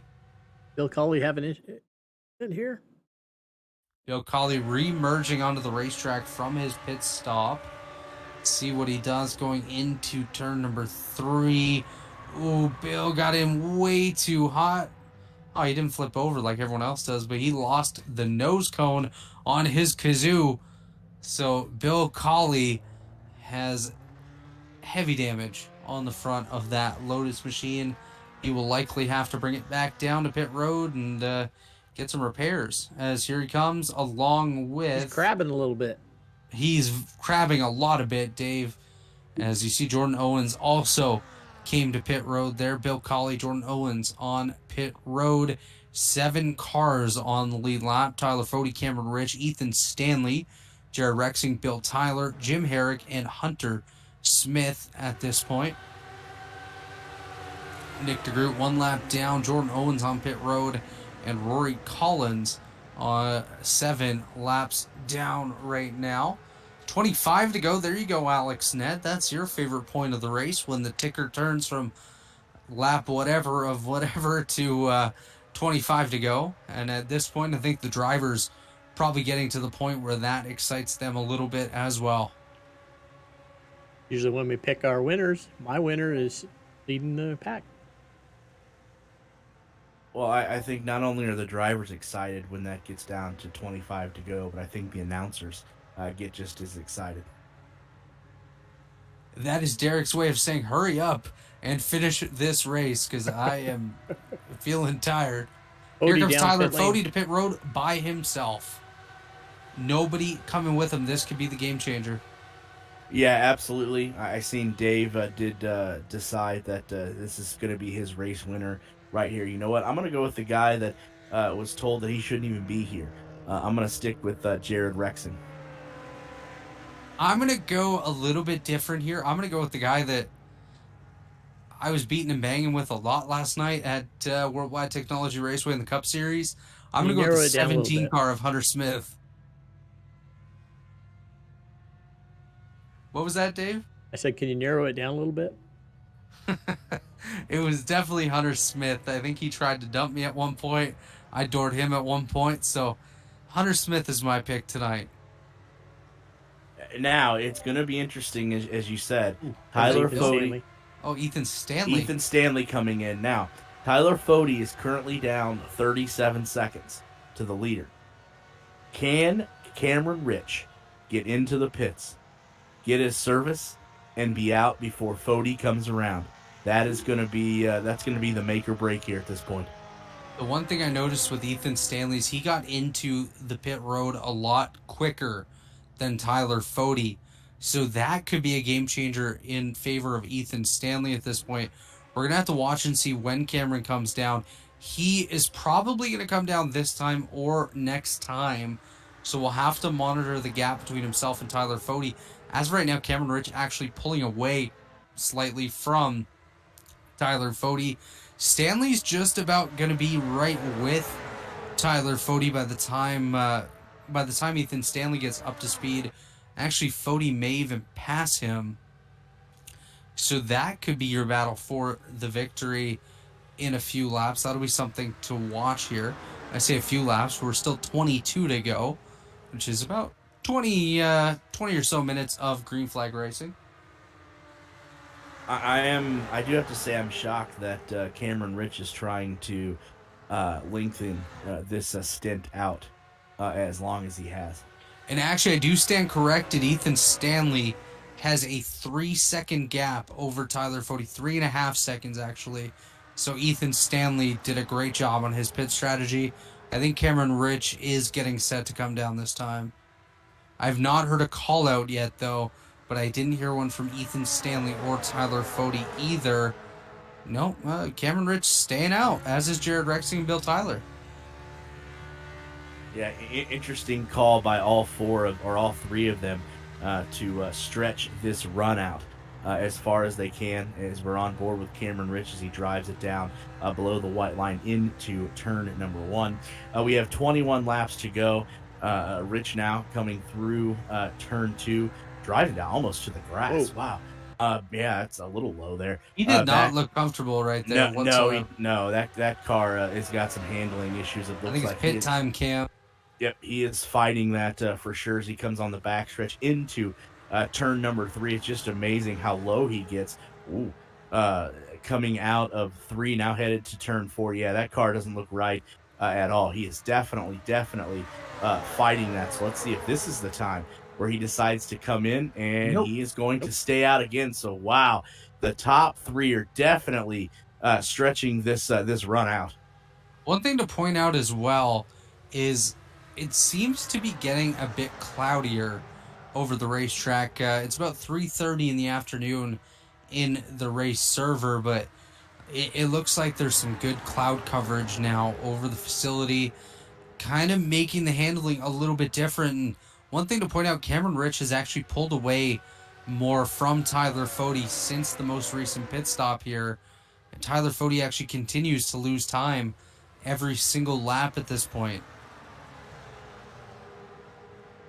Yeah, that's a great point. That you do notice the cloud cover that is covering the track, and maybe that does have something to do with the way that Cameron Rich's car is handling, as you see coming off of turn 4, a little bit of a wiggle. But again, those top 3 stay out. So what an unbelievable stretch here that we have strategy wise for those top 3 cars with just 19 laps to go. As we see Cameron Rich leading Bill Tyler, Jared Rexing, Hunter Smith, and Jim Herrick up there in the top 5. And then the 2 guys that just pit, Ethan Stanley and Tyler Fode, 36 and 39 seconds off of the leader respectively. So big gap back to them, but it's going to be interesting, as the one thing I'm noticing is Ethan Stanley's kind of closing that gap back up to Cameron Rich, almost to the point where he was when he came off of pit road. So I'm wondering if Cameron Rich is to pit now, if he's going to come out basically side by side with Ethan Stanley's. Here comes Cameron Rich right now, as well as another car followed him in, and I don't know if that was a lap car. Yes, Group. Let's try to keep a camera here on Ethan Stanley if we can, Dave, just to see where he comes out, or where he ends up in relation to Cameron Rich, because I think they're going to be almost side by side by the time Rich gets up to speed. Yeah, it's going to be interesting as we see Ethan Stanley coming out of turn number 4 down the front straightaway to the yard of bricks. So yeah, you know what? I think you're right on that. They're going to be razor thin. Cameron is right there. Cameron has just left pit road. He's at the exit of the grass here, but he still has to come around through turn number 2 here. Ethan Stanley's going to have an advantage over Cameron Rich, because Cameron will not be up to speed here. It does appear that way, but Cameron Rich is going to have to do everything that he can to try to keep Ethan Stanley in his rear view mirror until he can get his tires heated up with just 17 laps to go. You see the gap right there between Rich and Stanley. You see the lap times right there as well. So Cameron Rich, again, we've documented how loose that car is with the cloud cover. Is he going to be able to hang on and keep Ethan Stanley behind him? That's going to be something to watch for sure. The gap right now is about a second between Cameron Rich and Ethan Stanley. Rich actually got a very, very strong exit from pit road. He was nearly up to full speed by the time he came off of turn number 2, where the blue cone is there to release you from the prison known as that long pit exit lane. As you do see Cameron Rich just ahead of Ethan Stanley. This will be the battle for the lead shortly, as actually Jared Rexing, once he pits, I think should possibly come out in the 3rd position here if he pits within the next couple laps, based off of the distance between these guys and the race leader. Tyler Fode, I think, is still going to be 4th, or even further back, depending on how this goes. Somebody just called out a pit stop here, and I think it may have been, yeah, Jim Herrick. I do believe, yes. Jim coming down pit road here from the 4th position. Ooh, he nearly nailed that inside wall. Yes, he did. What a run by Jim Herrick here in the number 44 entry as he rolls down the pit road for the last time with 15 laps to go. My pick, Jared Rexing, who obviously has not pitted yet, is P1. We're expecting him and the number 23 machine of Tyler to come in here shortly, and we'll have to see when this recycles back around if it is Cameron Rich. The way it's stacking up right now, time-wise, Cameron Rich should be the race leader by my calculation by about a second over whoever comes off of pit road there, Jared Rexing or Bill Tyler. That's something we're going to have to keep watching here as Bill Tyler now peels off onto pit road. Bill Colley there in the background, just doing laps at this point, car crab walking. As Bill on pit road here. Cameron Rich still 0.7 of a second over Ethan Stanley. Again, that will be the battle for the race victory. 14 laps to go here. Jared Rexing, I don't know. He's got to be almost on fumes at this point. I know he's trying to do everything he can. I would do this exact same strategy at this point. But I think he's got to come down this lap. Do we have the data as to the last time Jared Rexing pitted? Because I'm curious to see how long he's been on this stint. 83 laps. 3 laps, him and Hunter Smith. Yeah. And he's staying out on the racetrack, as is Hunter Smith. That is impressive that they've been able to do this. Yeah, it makes me wonder, as you just said there, how much fuel is left in the tank there. For Jared Rexing, where he's able to stretch this out. It's been 84 laps since he has last pitted, so he's got to be close to E, if not right there. So we'll have to wait and see when Jared comes in as he comes down the backstretch there into turn number 3, and with 13 laps to go, by everything that we've calculated, when it's all said and done, Cameron Rich should be at the point, but it looks like Bill Tyler is right there in his tracks. Bill Tyler had a phenomenal pit stop and pit exit there. He is actually closing that gap. Here come the leaders, Jared Rexing and Hunter Smith here. I don't believe that they will be in the top 3 when they come off pit road here. Obviously, a lot can still happen, but as of right now, it looks like it's going to be a battle between Cameron Rich and Bill Tyler. Yeah, it absolutely is. This is exactly what we were hoping for. Not obviously 8 cars on the lead lap, or 7 cars on the lead lap, but close racing with 12 to go. And as you see, those 2 cars in the pits, and that's definitely going to change everything here shortly. Most definitely. It's going to be interesting to follow along and see how things go towards the end here. Hunter Smith has exited pit road. It shows, Jared Rexing exiting right there as well. Here's Cameron Rich. They are about to pass those 2 cars that just exited pit road. Actually, they're going to fall right in line. I was wrong there, as I have been most of the night tonight. Jared Rexing still your race leader. I think Hunter Smith may get passed at this point just because of the draft, but that could have been a great move for your driver there, Derik. Jared Rexing was able to get in the pits. Now I think we understand why he stayed out as long as he did to build that lead, because he didn't miss a beat. He got in to the pits, even though it's still showing that he's in there. But he got in, got service, got out, and didn't lose the lead. But there are a handful of cars that are on the charge. You see a car in graze at the outside retaining wall there with 11 laps to go. There are 5 cars within a second of the leader.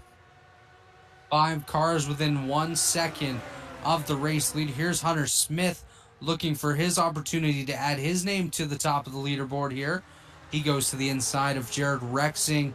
Rexing hanging tough on the outside here.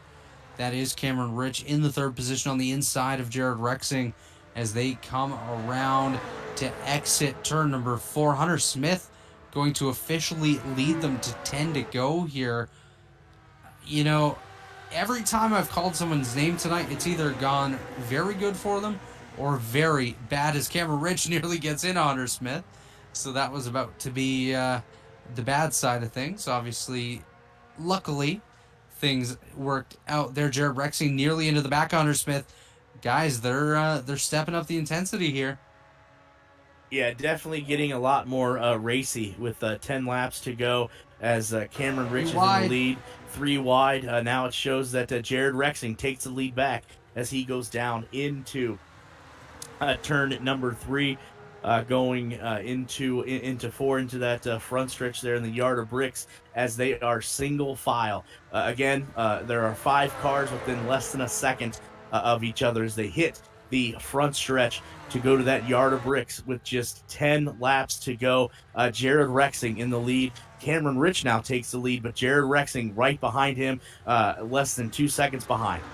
Looking at this group of cars that are currently in the race lead and basically this top 4, I think the best position right now for any of these guys is Ethan Stanley in 5th, because he has an opportunity, if these guys get a little too racy and wreck each other, to be able to pounce, get around them, and sneak away with the victory. So Ethan Stanley has to keep himself within drafting distance from these guys, but maybe not get too close for a few more laps.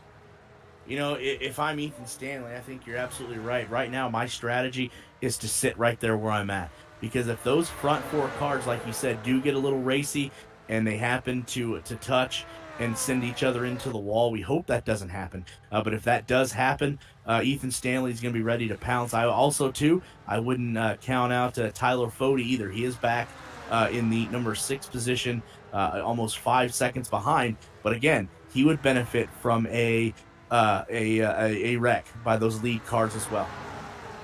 You get a wreck of the lead cars, and all of a sudden, you're inviting the likes of Tyler Fode and Jim Herrick back into the battle, where otherwise, you know, they kind of fell out of the top and really lost their opportunity to battle for the race lead. Tyler Fode, if he does not get a caution, is absolutely going to be kicking himself after this race. He had a fairly dominant car here tonight, and as of right now, he's not even going to have an opportunity to try something to pick up the victory here, as we are coming to 7 laps to go. We've done 193 laps tonight. It comes down to 7 to decide who the winner will be in the Robilas Photography Classic 500, presented by Rich Mar Florist here on the Elite Racing Network. As of right now, Cameron Rich leading Jared Rexing and Hunter Smith, Bill Tyler, and Ethan Stanley up there in the top 5. The 5 cars that really have a shot at this point, as Rexing goes to the bottom of Cameron Rich. Here comes Hunter Smith with a bit of draft from Cameron Rich, goes to the bottom, trying to follow Jared Rexing through as Cameron Rich works his way back up on the high side here. That is still Hunter Smith working the bottom, coming through turn number 3, off of turn number 4. Here it is Rexing going to lead them to 6 laps to go. Yeah, what racing we have as you see, crossing the yard of bricks there, and another lead change right there. Rexing falls back to position 2, and he may fall back to position 3 as Cameron Rich in the inside looking for that P2 position as he goes down into turn number 2 back on the back stretch, and it is Cameron Rich in P2. But look, Jared Rexing going to the high side. He does want that position back as we're going down into nice shot of the Speedway water tower down into turn number 3. Jared Rexing down below that white line, trying to take P2 with 6 laps to go. Cameron Rich at the helm, but there are 4 cars behind him coming hard. Absolutely, Cameron Rich leading the way over Jared Rexing and Hunter Smith here, coming to the 5 lap to go mark. Cameron Rich nearly grabbing the inside wall. Thought his pit crew was there to give him a high five. but they were not waiting for him. They were having some ice cream on pit road. Jared Rexing working the high side here. Hunter Smith just behind. There's Bill Tyler and Ethan Stanley along for the ride at this point. If they want to do something, it is time to go. Get up on your high horse here. Get on the loud pedal. Jared Rexing going to the bottom of the Cameron Rich car here. Hunter Smith going to try to follow through. He's going to get back in line and find the optimal way around the racetrack here. That yellow car, of course, is Jared Rexing. Earlier tonight, I didn't even think he was here, and now he's about to lead us around the racetrack and take 4 laps to go here. 4 more laps. Oh, we have a car in the wall there. That is the 23 of Bill Tyler. He's going to fall off of that top 4. He may have checked himself out of contention at this point. 1.2 seconds off the race lead. Cameron Rich, Jared Rexing continue to battle here. 4 laps remaining. That may have hurt Bill Tyler's chances of winning the race today. But who does that benefit? Again, as we talked about, Ethan Stanley just sitting back there in the weeds, biding his time. He is now in P4. He's less than a second behind the leaders with 4 laps to go. Coming around towards the 3 to go mark, Cameron Rich just trying to figure out what he needs to do to keep Jared Rexing behind. It's going to be a tall task here to keep that 10 car out of the top spot. As you see, Hunter Smith now looking to the inside. He thinks better of it. Here comes Bill Tyler to the inside of Ethan Stanley here. I wonder if Stanley may have grabbed a piece of the wall. They're getting the draft at the right time, though. They're in 4th and 5th. If they can stay in line, maybe get a pull off of Hunter Smith and eventually Jared Rexing, they could be in the battle. Cameron Rich goes a little too low there, clips the grass and the pavement there. Now here comes Jared Rexing going to the race lead. Hunter Smith following as well. Cameron Rich going to fall from 1st all the way back to 3rd. Here comes Bill Tyler with a Chad ton of speed into turn number 3, trying to do whatever he can to get up there. Bill Tyler wants to put his name on the virtual Chad Warner Trophy here tonight. We'll see what'll happen as these guys come around. Popsicle sticks in the air. 2 to go at the Indianapolis Motor Speedway. It is Jared Rexing. He's got Nesquik on that car. Usually he is quick here tonight as him and Hunter Smith currently leading the field. Here comes Bill Tyler to 3rd on the inside of Cameron Rich. Not able to make the pass. Rich up in 3rd as Rexing continues to lead here through turn number 2 and heading towards the back straightaway. And they're going to come around to the white flag here shortly unless a caution comes first. That is Cameron Rich there in 3rd, just behind Hunter Smith. Hunter Smith has to be smart here when he times his next move on the race leader. You go too soon and you're going to throw it away. Here comes Jared Rexing into turn number 4 for the second last time of the evening. Off at turn 4, white flag in the air. Derik, we're about to bring it home in just a few moments' time, and Jared Rexing leading the way. Yes, we are impressed at the recovery that Bill Tyler had. You know, he touched the wall just a few laps ago. Contact. There is contact out on the course. No yellow yet. So let's see if they can race this home. Jared Rexing in 2nd. Jared Rexing in 1st. Bill Tyler all the way up to 2nd. Now he's 3rd. Hunter Smith in 2nd. As we come down the backstretch, we're going to take it to turn 3. I think this is Jared Rexing's race to win here, as we did see contact between Hunter Smith and Cameron Rich. Now Rich to the inside of Hunter Smith here for 2nd. Jared Rexing leads them off of turn number 3 into turn 4 here for the final time tonight. Jared Rexing, he's in the Nesquik number 10 car. He was quick here tonight. I didn't even know he was here earlier, but he's showing he's here now. Coming across the yard of bricks, it is Jared Rexing taking the victory in the Robilos Photography Classic 500 presented by Richmar Florist. Yeah, huge congratulations goes to Jared Rexing. We're going to check out the replay here. Jared must have made, as he's crossing the infamous yard of bricks here, but he made the right adjustments, made the right strategy pit call there, as we were kind of questioning there at the end, him stretching it out. But Jared Rexing, your winner this evening. what a drive by Jared Rexing. You know, like I mentioned earlier, I didn't even know he was here tonight. He started back in the 20th position, came home victorious. That is something to be so proud of for Jared Rexing. This is one of those moments in sim racing that you really remember forever. Kudos to Hunter Smith as well. That guy was involved in so many of the incidents earlier. He came home second. Cameron Rich third. Tyler Fody ends up fourth as Bill Tyler wrecks on the final lap, finishing seventh there. Ethan Stanley fifth, and Jim Herrick in the sixth position. Here we go. Jared Rexing parks it on the yard of bricks.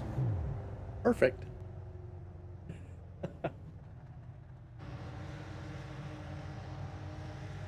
As we do await our podium finishers here tonight, it's going to be exciting to hear from them as we take a look at the final results. Of course, Jared Rexing, the victor here tonight over Hunter Smith and Cameron Rich. Tyler Fody fourth, Ethan Stanley fifth, Jim Herrick sixth, Bill Tyler rounds out the lead lap in seventh, Nick DeGroot eighth, Jordan Owens ninth, Rory Collins 10th. Rounding out the points tonight, Craig Forsyth and Chad Frankenfield. Chad just barely snagged the last points here tonight. Yeah, definitely a good points event for all that was able to get some points. But Jared Rexing again made all of the right calls, pushed all the right buttons at the right time, and he was able to win this. Hunter Smith coming home second. Cameron Rich, who was very dominant throughout the race, comes home third. Very cool to see these guys here taking some solid finishes tonight. And while we await our podium finishers, hopefully they opt to join us. If not, thank you again to RebilisPhoto.com for their support of the race this evening. Richmar Florist, Blue Egg Marketing, TA Services, Worldwide Technology Raceway, and of course, Warriors for Peace. Thanks to John Cutlip, our race controller here tonight, Chad Frankenfield, our league administrators, and all the admins behind the scene. Of course, Dave for all of his assistance here with the Elite Racing Network. You, Derik, for commentating tonight. Long one for us, but it was a good battle there at the end. And to all the fans that tuned in tonight, thank you for spending your time with us and standing by in the waiting room. I do see Jared Rexing awaiting a victory interview with Derik. Jared, first and foremost, congratulations on a hard-fought race, hard-fought victory. Tell us about your race tonight. It seemed like you pulled the right strategy calls at the right time this evening. Oh yeah, man, I'm worn out. That was a tough race, mentally and physically. Yeah, I played the easy strategy all race and just tried to save fuel, save tires, and so I could have the shortest pit stop at the end, and I did. But still had to hold the guys off at the end, and man, it was good, hard, clean fun, and they made me earn it. That's for sure. But I can't believe it. Feels great to win.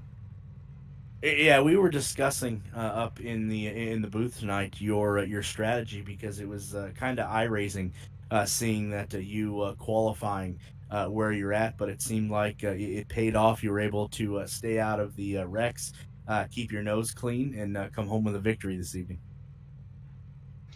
Yeah, that was the plan. A couple of times early on, I tested the waters, see what I could do, but for the most part, I just rode for 4 hours. I was just riding and trying to get to the end because I know how these races go. They're all about the attrition and just being there when it matters. And luckily, I was able to miss a couple wrecks and get there to the end and played the right strategy at the end.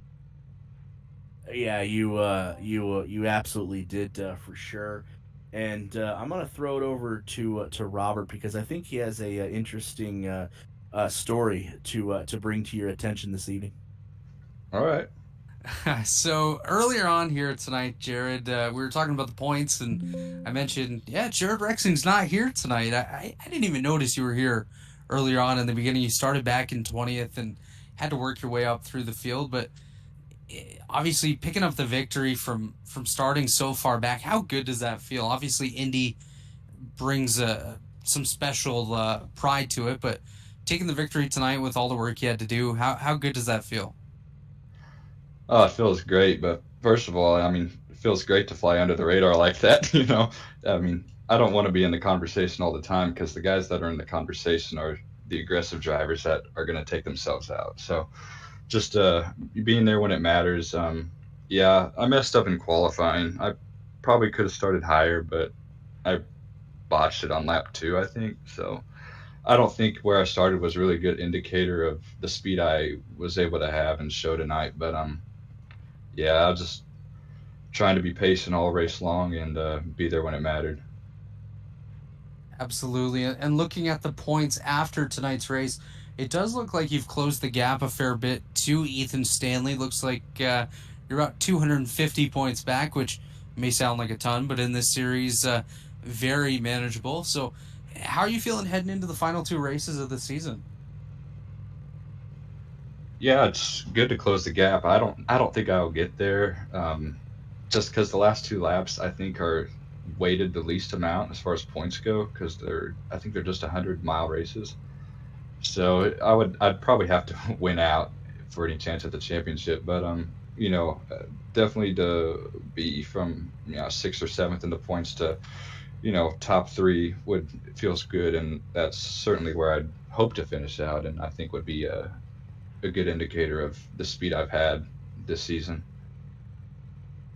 Absolutely. Obviously, would be tough to get there, but still doable, and you really never know what could happen. But Jared, obviously, long night all around. I'm sure you're ready to go have a bit of a rest. And before we let you go here tonight, is there anyone you want to thank? Any shout outs you want to give?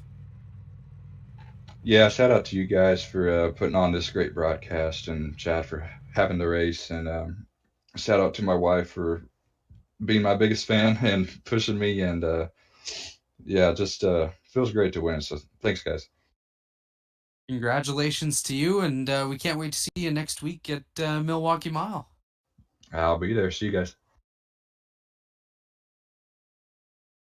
That was Jared Rexing, our winner here tonight in the Robilas Photo Classic 500. Standing by now with Derik is our runner-up finisher, Hunter Smith. How are you guys doing? Good, Hunter. Congratulations on your second place finish. I know you wanted P1, but talk about the race you had. You found yourself, I think, early in a lot of the cautions, but you were able to overcome that and come home P2. Yeah, had some let's just call them mechanical issues trying to get up and get running, but um, got lucky. Came back from 3 laps down. I raced a little too aggressive in the first 50 laps, and I immediately started stepping it back. I'm glad I did because I can tell you about 3 or 4 of those wrecks I should have been involved in them.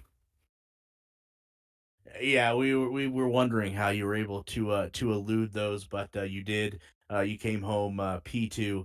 It seemed like it was tough sledding up in the front. It was a lot of jockeying for position between yourself, the eventual race winner, Jared Rexing, and then Cameron Rich as well. Yeah, so I think going into about 10 laps ago, the first 3 laps, I was just trying to test it, figure out where you can make a pass. Learn quickly. You make a pass in turn 1, they're going to easily be able to get you going into 3. So going into the final lap, I was trying to just simply defend off Cameron and just set myself up where I can make that run on Jared and get him into turn 3. But going to 1 when defending Cameron just surprised me, and I got caught looking at my rearview mirror, and I missed my braking point. So that's what happened on the lap 200. It just caught me off guard. But yeah, no, Jared did a great job. He did a fantastic job managing the tow more than anything. He's able to get off turn 4 and get right down to the pit wall and then immediately back up. It's impossible to really pick up his draft. Robert, what you got? Yeah, Hunter, long night all around, nearly 3.5 hours of racing here tonight. And how do you deal with the fatigue that hits you as these races go on? No kidding. Honestly, this car is extremely taxing. Like the force feedback on it is pretty strong, even if you have your settings set pretty low. And obviously, you got to focus on your braking points every single time. If you get a big run, you got to pay attention to your speeds, and you have to hit your brake a little bit earlier. And a lot of that just adds up, and I think that ended up being the reason why we only had the certain amount of cars we had on that final lap. But yeah, it was definitely a taxing one. Just had to keep on relaxing, and on the straightaways, really relax and drive one-handed and let yourself kind of just chill out for a minute. That helped out massively to get through that 3.5 hours. Yeah, definitely tiring for everyone involved for sure. Looking ahead to the final two races of the season, we go to Milwaukee next week. How are you feeling about the final two rounds of this series? I love Milwaukee. This car especially, it drives like they used to drive back in the '80s, where you can really dime in the corners. That asphalt patch doesn't really matter as much because you can really drive it in, hit your brake hard, and gas it right out, rather than have to do a continuous circle around. So I think Milwaukee's gonna be a really fun race to watch. It's gonna be a lot of slipping and sliding, that's for sure. Championship wise, I really don't know where I sit. That was probably, I think that was my best finish I've had all year. I haven't had a whole lot of luck finishing these. So, but yeah, I mean, just go into it. We'll see what we can do. I like Milwaukee. Should be strong there. And it does look like you are sixth in points after tonight, just 150 behind Cameron Rich for the fifth position. So definitely a solid night for you points wise, and don't want to keep you around too much longer. Want to give you a chance to go and rest after this. But anyone you want to give a shout out to? Anyone you want to thank? Yeah, well, thanks to my team, go to Little Eagle Racing. We had 4 cars in there. At one point, we had 3 of them running up in the top 10. Overall, good performance. Just got caught up in the wrong place at the wrong time. Um, but yeah, thanks. Shout out to my family for watching. Go to my grandma and my dad. They always pay attention. They enjoy your guys' broadcast, so appreciate it. Well, congratulations to you on a strong result here tonight, and we'll see you next week in Milwaukee. Deal. Cheers. That was Hunter Smith, our runner-up finisher here tonight. Looks like we do have Cameron Rich standing by in the waiting room here for an interview here with Derik. Cameron, first and foremost, congratulations on your third place finish. I know you were hoping for a little bit higher, and it seemed like for the majority of the race, you were running in that P1 position, but it just wasn't to be tonight. Talk about your race a little bit.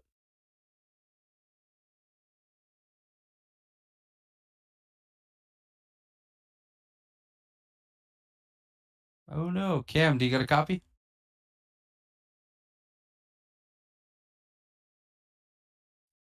Fortunately, it looks like Cameron Rich does not have communications with us at this point. Very unfortunate for him, as he did come home in the third position, led a bunch of laps tonight, and finds himself in the fifth position in points with just 2 rounds remaining.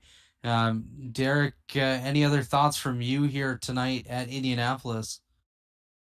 What an exciting, what a long race. Who would have known that it would have got down to just 7 cars there on the lead lap. We're getting down to 2 races left to go. Things are awfully tight, and we got 2 races to figure this whole season out. And we'll see if Cameron Rich has a copy this time. Cam, can you hear us? Oh, hello. Sorry, I was my headset turned off. What's up? Congratulations, first and foremost, coming home third. I know you were looking for a little bit more. You had a dominant car for the majority of the race. Just wasn't meant to be this evening. Talk about your race a little bit. I wouldn't say it was dominant. It was 26-7 other people out there who probably had about the same shot to win before. I think a lot of them got caught in wrecks, but for the majority of the race there, from lap, I want to say about 95 until about lap 160, 170, we were kind of just riding, kind of slow paced, kind of just, I knew Tyler was real fast, and if he got out there, he really wanted to lead, so I figured I might as well just let him lead and burn his fuel up, and, he had to take more fuel at the end.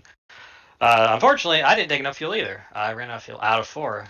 and well, that kind of zapped my shot to win the race. But it was really fun. I mean, it was different than anything I've ever done before. These cars are pretty fun drive. I just wish the draft wasn't so OP powerful on it. It feels like it's a little silly how you got to kind of race the race, but it is what it is. It was a good time.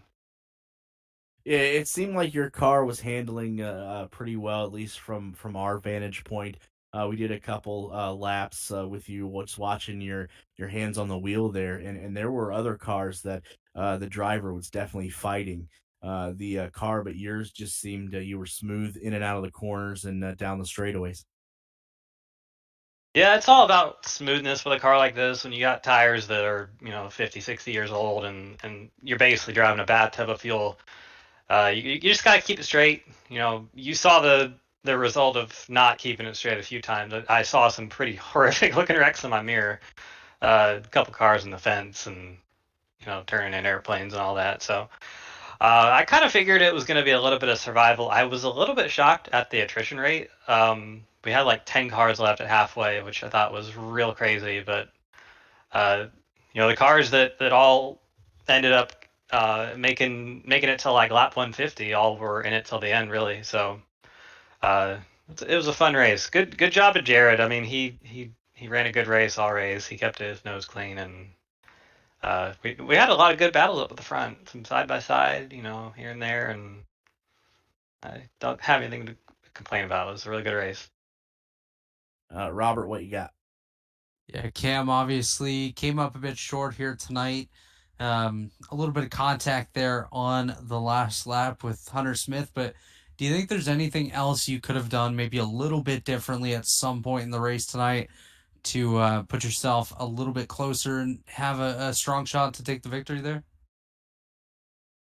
Well, if I took one more tick of fuel, I wouldn't have ran out of four, but I also, it was gonna have to be close because Jared, I mean, he was right there with me out of the pits, and he made it. So, he pitted a couple laps later, I think, and was just on that right strategy. So I don't know. I mean, maybe save a little bit more fuel, maybe in that 100 or in that 50, 60, 70 lap run, we were kind of just saving it. Maybe we're on fifth gear a little bit more. And I noticed a lot of cars were shifting, and I never really understood that because I didn't do it myself until the last 10 laps of the race. And I don't know if it made me any quicker. It just, I would have to assume that was burning more fuel. But I ran fourth gear that whole run from like lap 90 or so. Maybe fifth gear would have saved me a little bit more fuel. Maybe if I saved a little more fuel, I would have got out of the pits a little bit ahead. But it is what it is. After 200 laps, 500 miles, the fact that I had a shot on the last lap is all I can ask for. So, good job to Jared. Absolutely. And just quickly before we get to your final shout outs here, we've heard from some other drivers that fatigue was pretty high towards the end of this thing. How would you compare a 500 miler in this car to the Indy car? Well, I back in like 2013 or 2014 or so, I ran 400 laps at Dover that went caution free with the Gen 6 back when that thing had 900 some horsepower. Yeah. And I felt a lot worse after that one than I did about this. This I feel like I could do 500 more miles. So let's go. Have no chance to win. Let's do it. Maybe I'll get the strategy right this time. Well, if you're doing 500 more miles, it will not be broadcasted tonight. But before we send you off here tonight, any shout outs you want to give, anyone you want to thank? Yeah, first and foremost, I want to thank you guys for broadcasting. It's gonna be I like to always watch broadcast races after the fact, so definitely a 500 mile with these things is gonna be pretty long and should hopefully keep me occupied at work tomorrow. Definitely would like to do that rather than actually working. My beautiful wife, she's always in the chat posting something about me when I'm racing, so nice to have that support. And sponsor Eisen Designs and Drew for being my spotter tonight. And he came in lap 20 or so. Should have actually ran the race. I wish he would have done that, but next best thing is he was my spotter and got me on the podium. So yeah, Thanks to all those people, and I I really want to try to do these last 2 races in the series because it's a really fun series, and I think even with the new Indy cars coming out sometime, I think there's something to be said about classic racing, but maybe it's not for everybody. I mean, obviously participation probably is going to be a little bit higher in the modern series, but I'm a classic car fan myself. I just love the historical aspect of racing. Anything old is gold to me. Well, we do hope to see you next week in Milwaukee and then for the season finale at Phoenix. But Cameron Rich, congratulations on the podium finish here tonight. And like I said, we hope to see you next week in Milwaukee. Thanks, Joe. That was Cameron Rich, our 3rd place finisher here tonight, guys. Long race, 3.5 hours of racing. And Derik, like you mentioned, some good battles tonight. Yeah, absolutely. But when it all came down to it at the end, Jared Rexing picks up his 2nd victory of this season with just 2 laps, with just 2 races to go. Tight points race, and we'll have 2 weeks to figure this all out. Absolutely. Any final thoughts from you, Dave? Nope, let's get out of here. All right, I'm we're gonna hungry. head off and feed the bear here, but we will see you guys back here on the Elite Racing Network Sunday night for some Truck Series action from Charlotte Dirt. But until then, this has been Robert Hill Jr., Derik Vance, and Dave Huckleberry bringing you the Rubilas Photography Classic 500 presented by Richmar Florist here on the Elite Racing Network.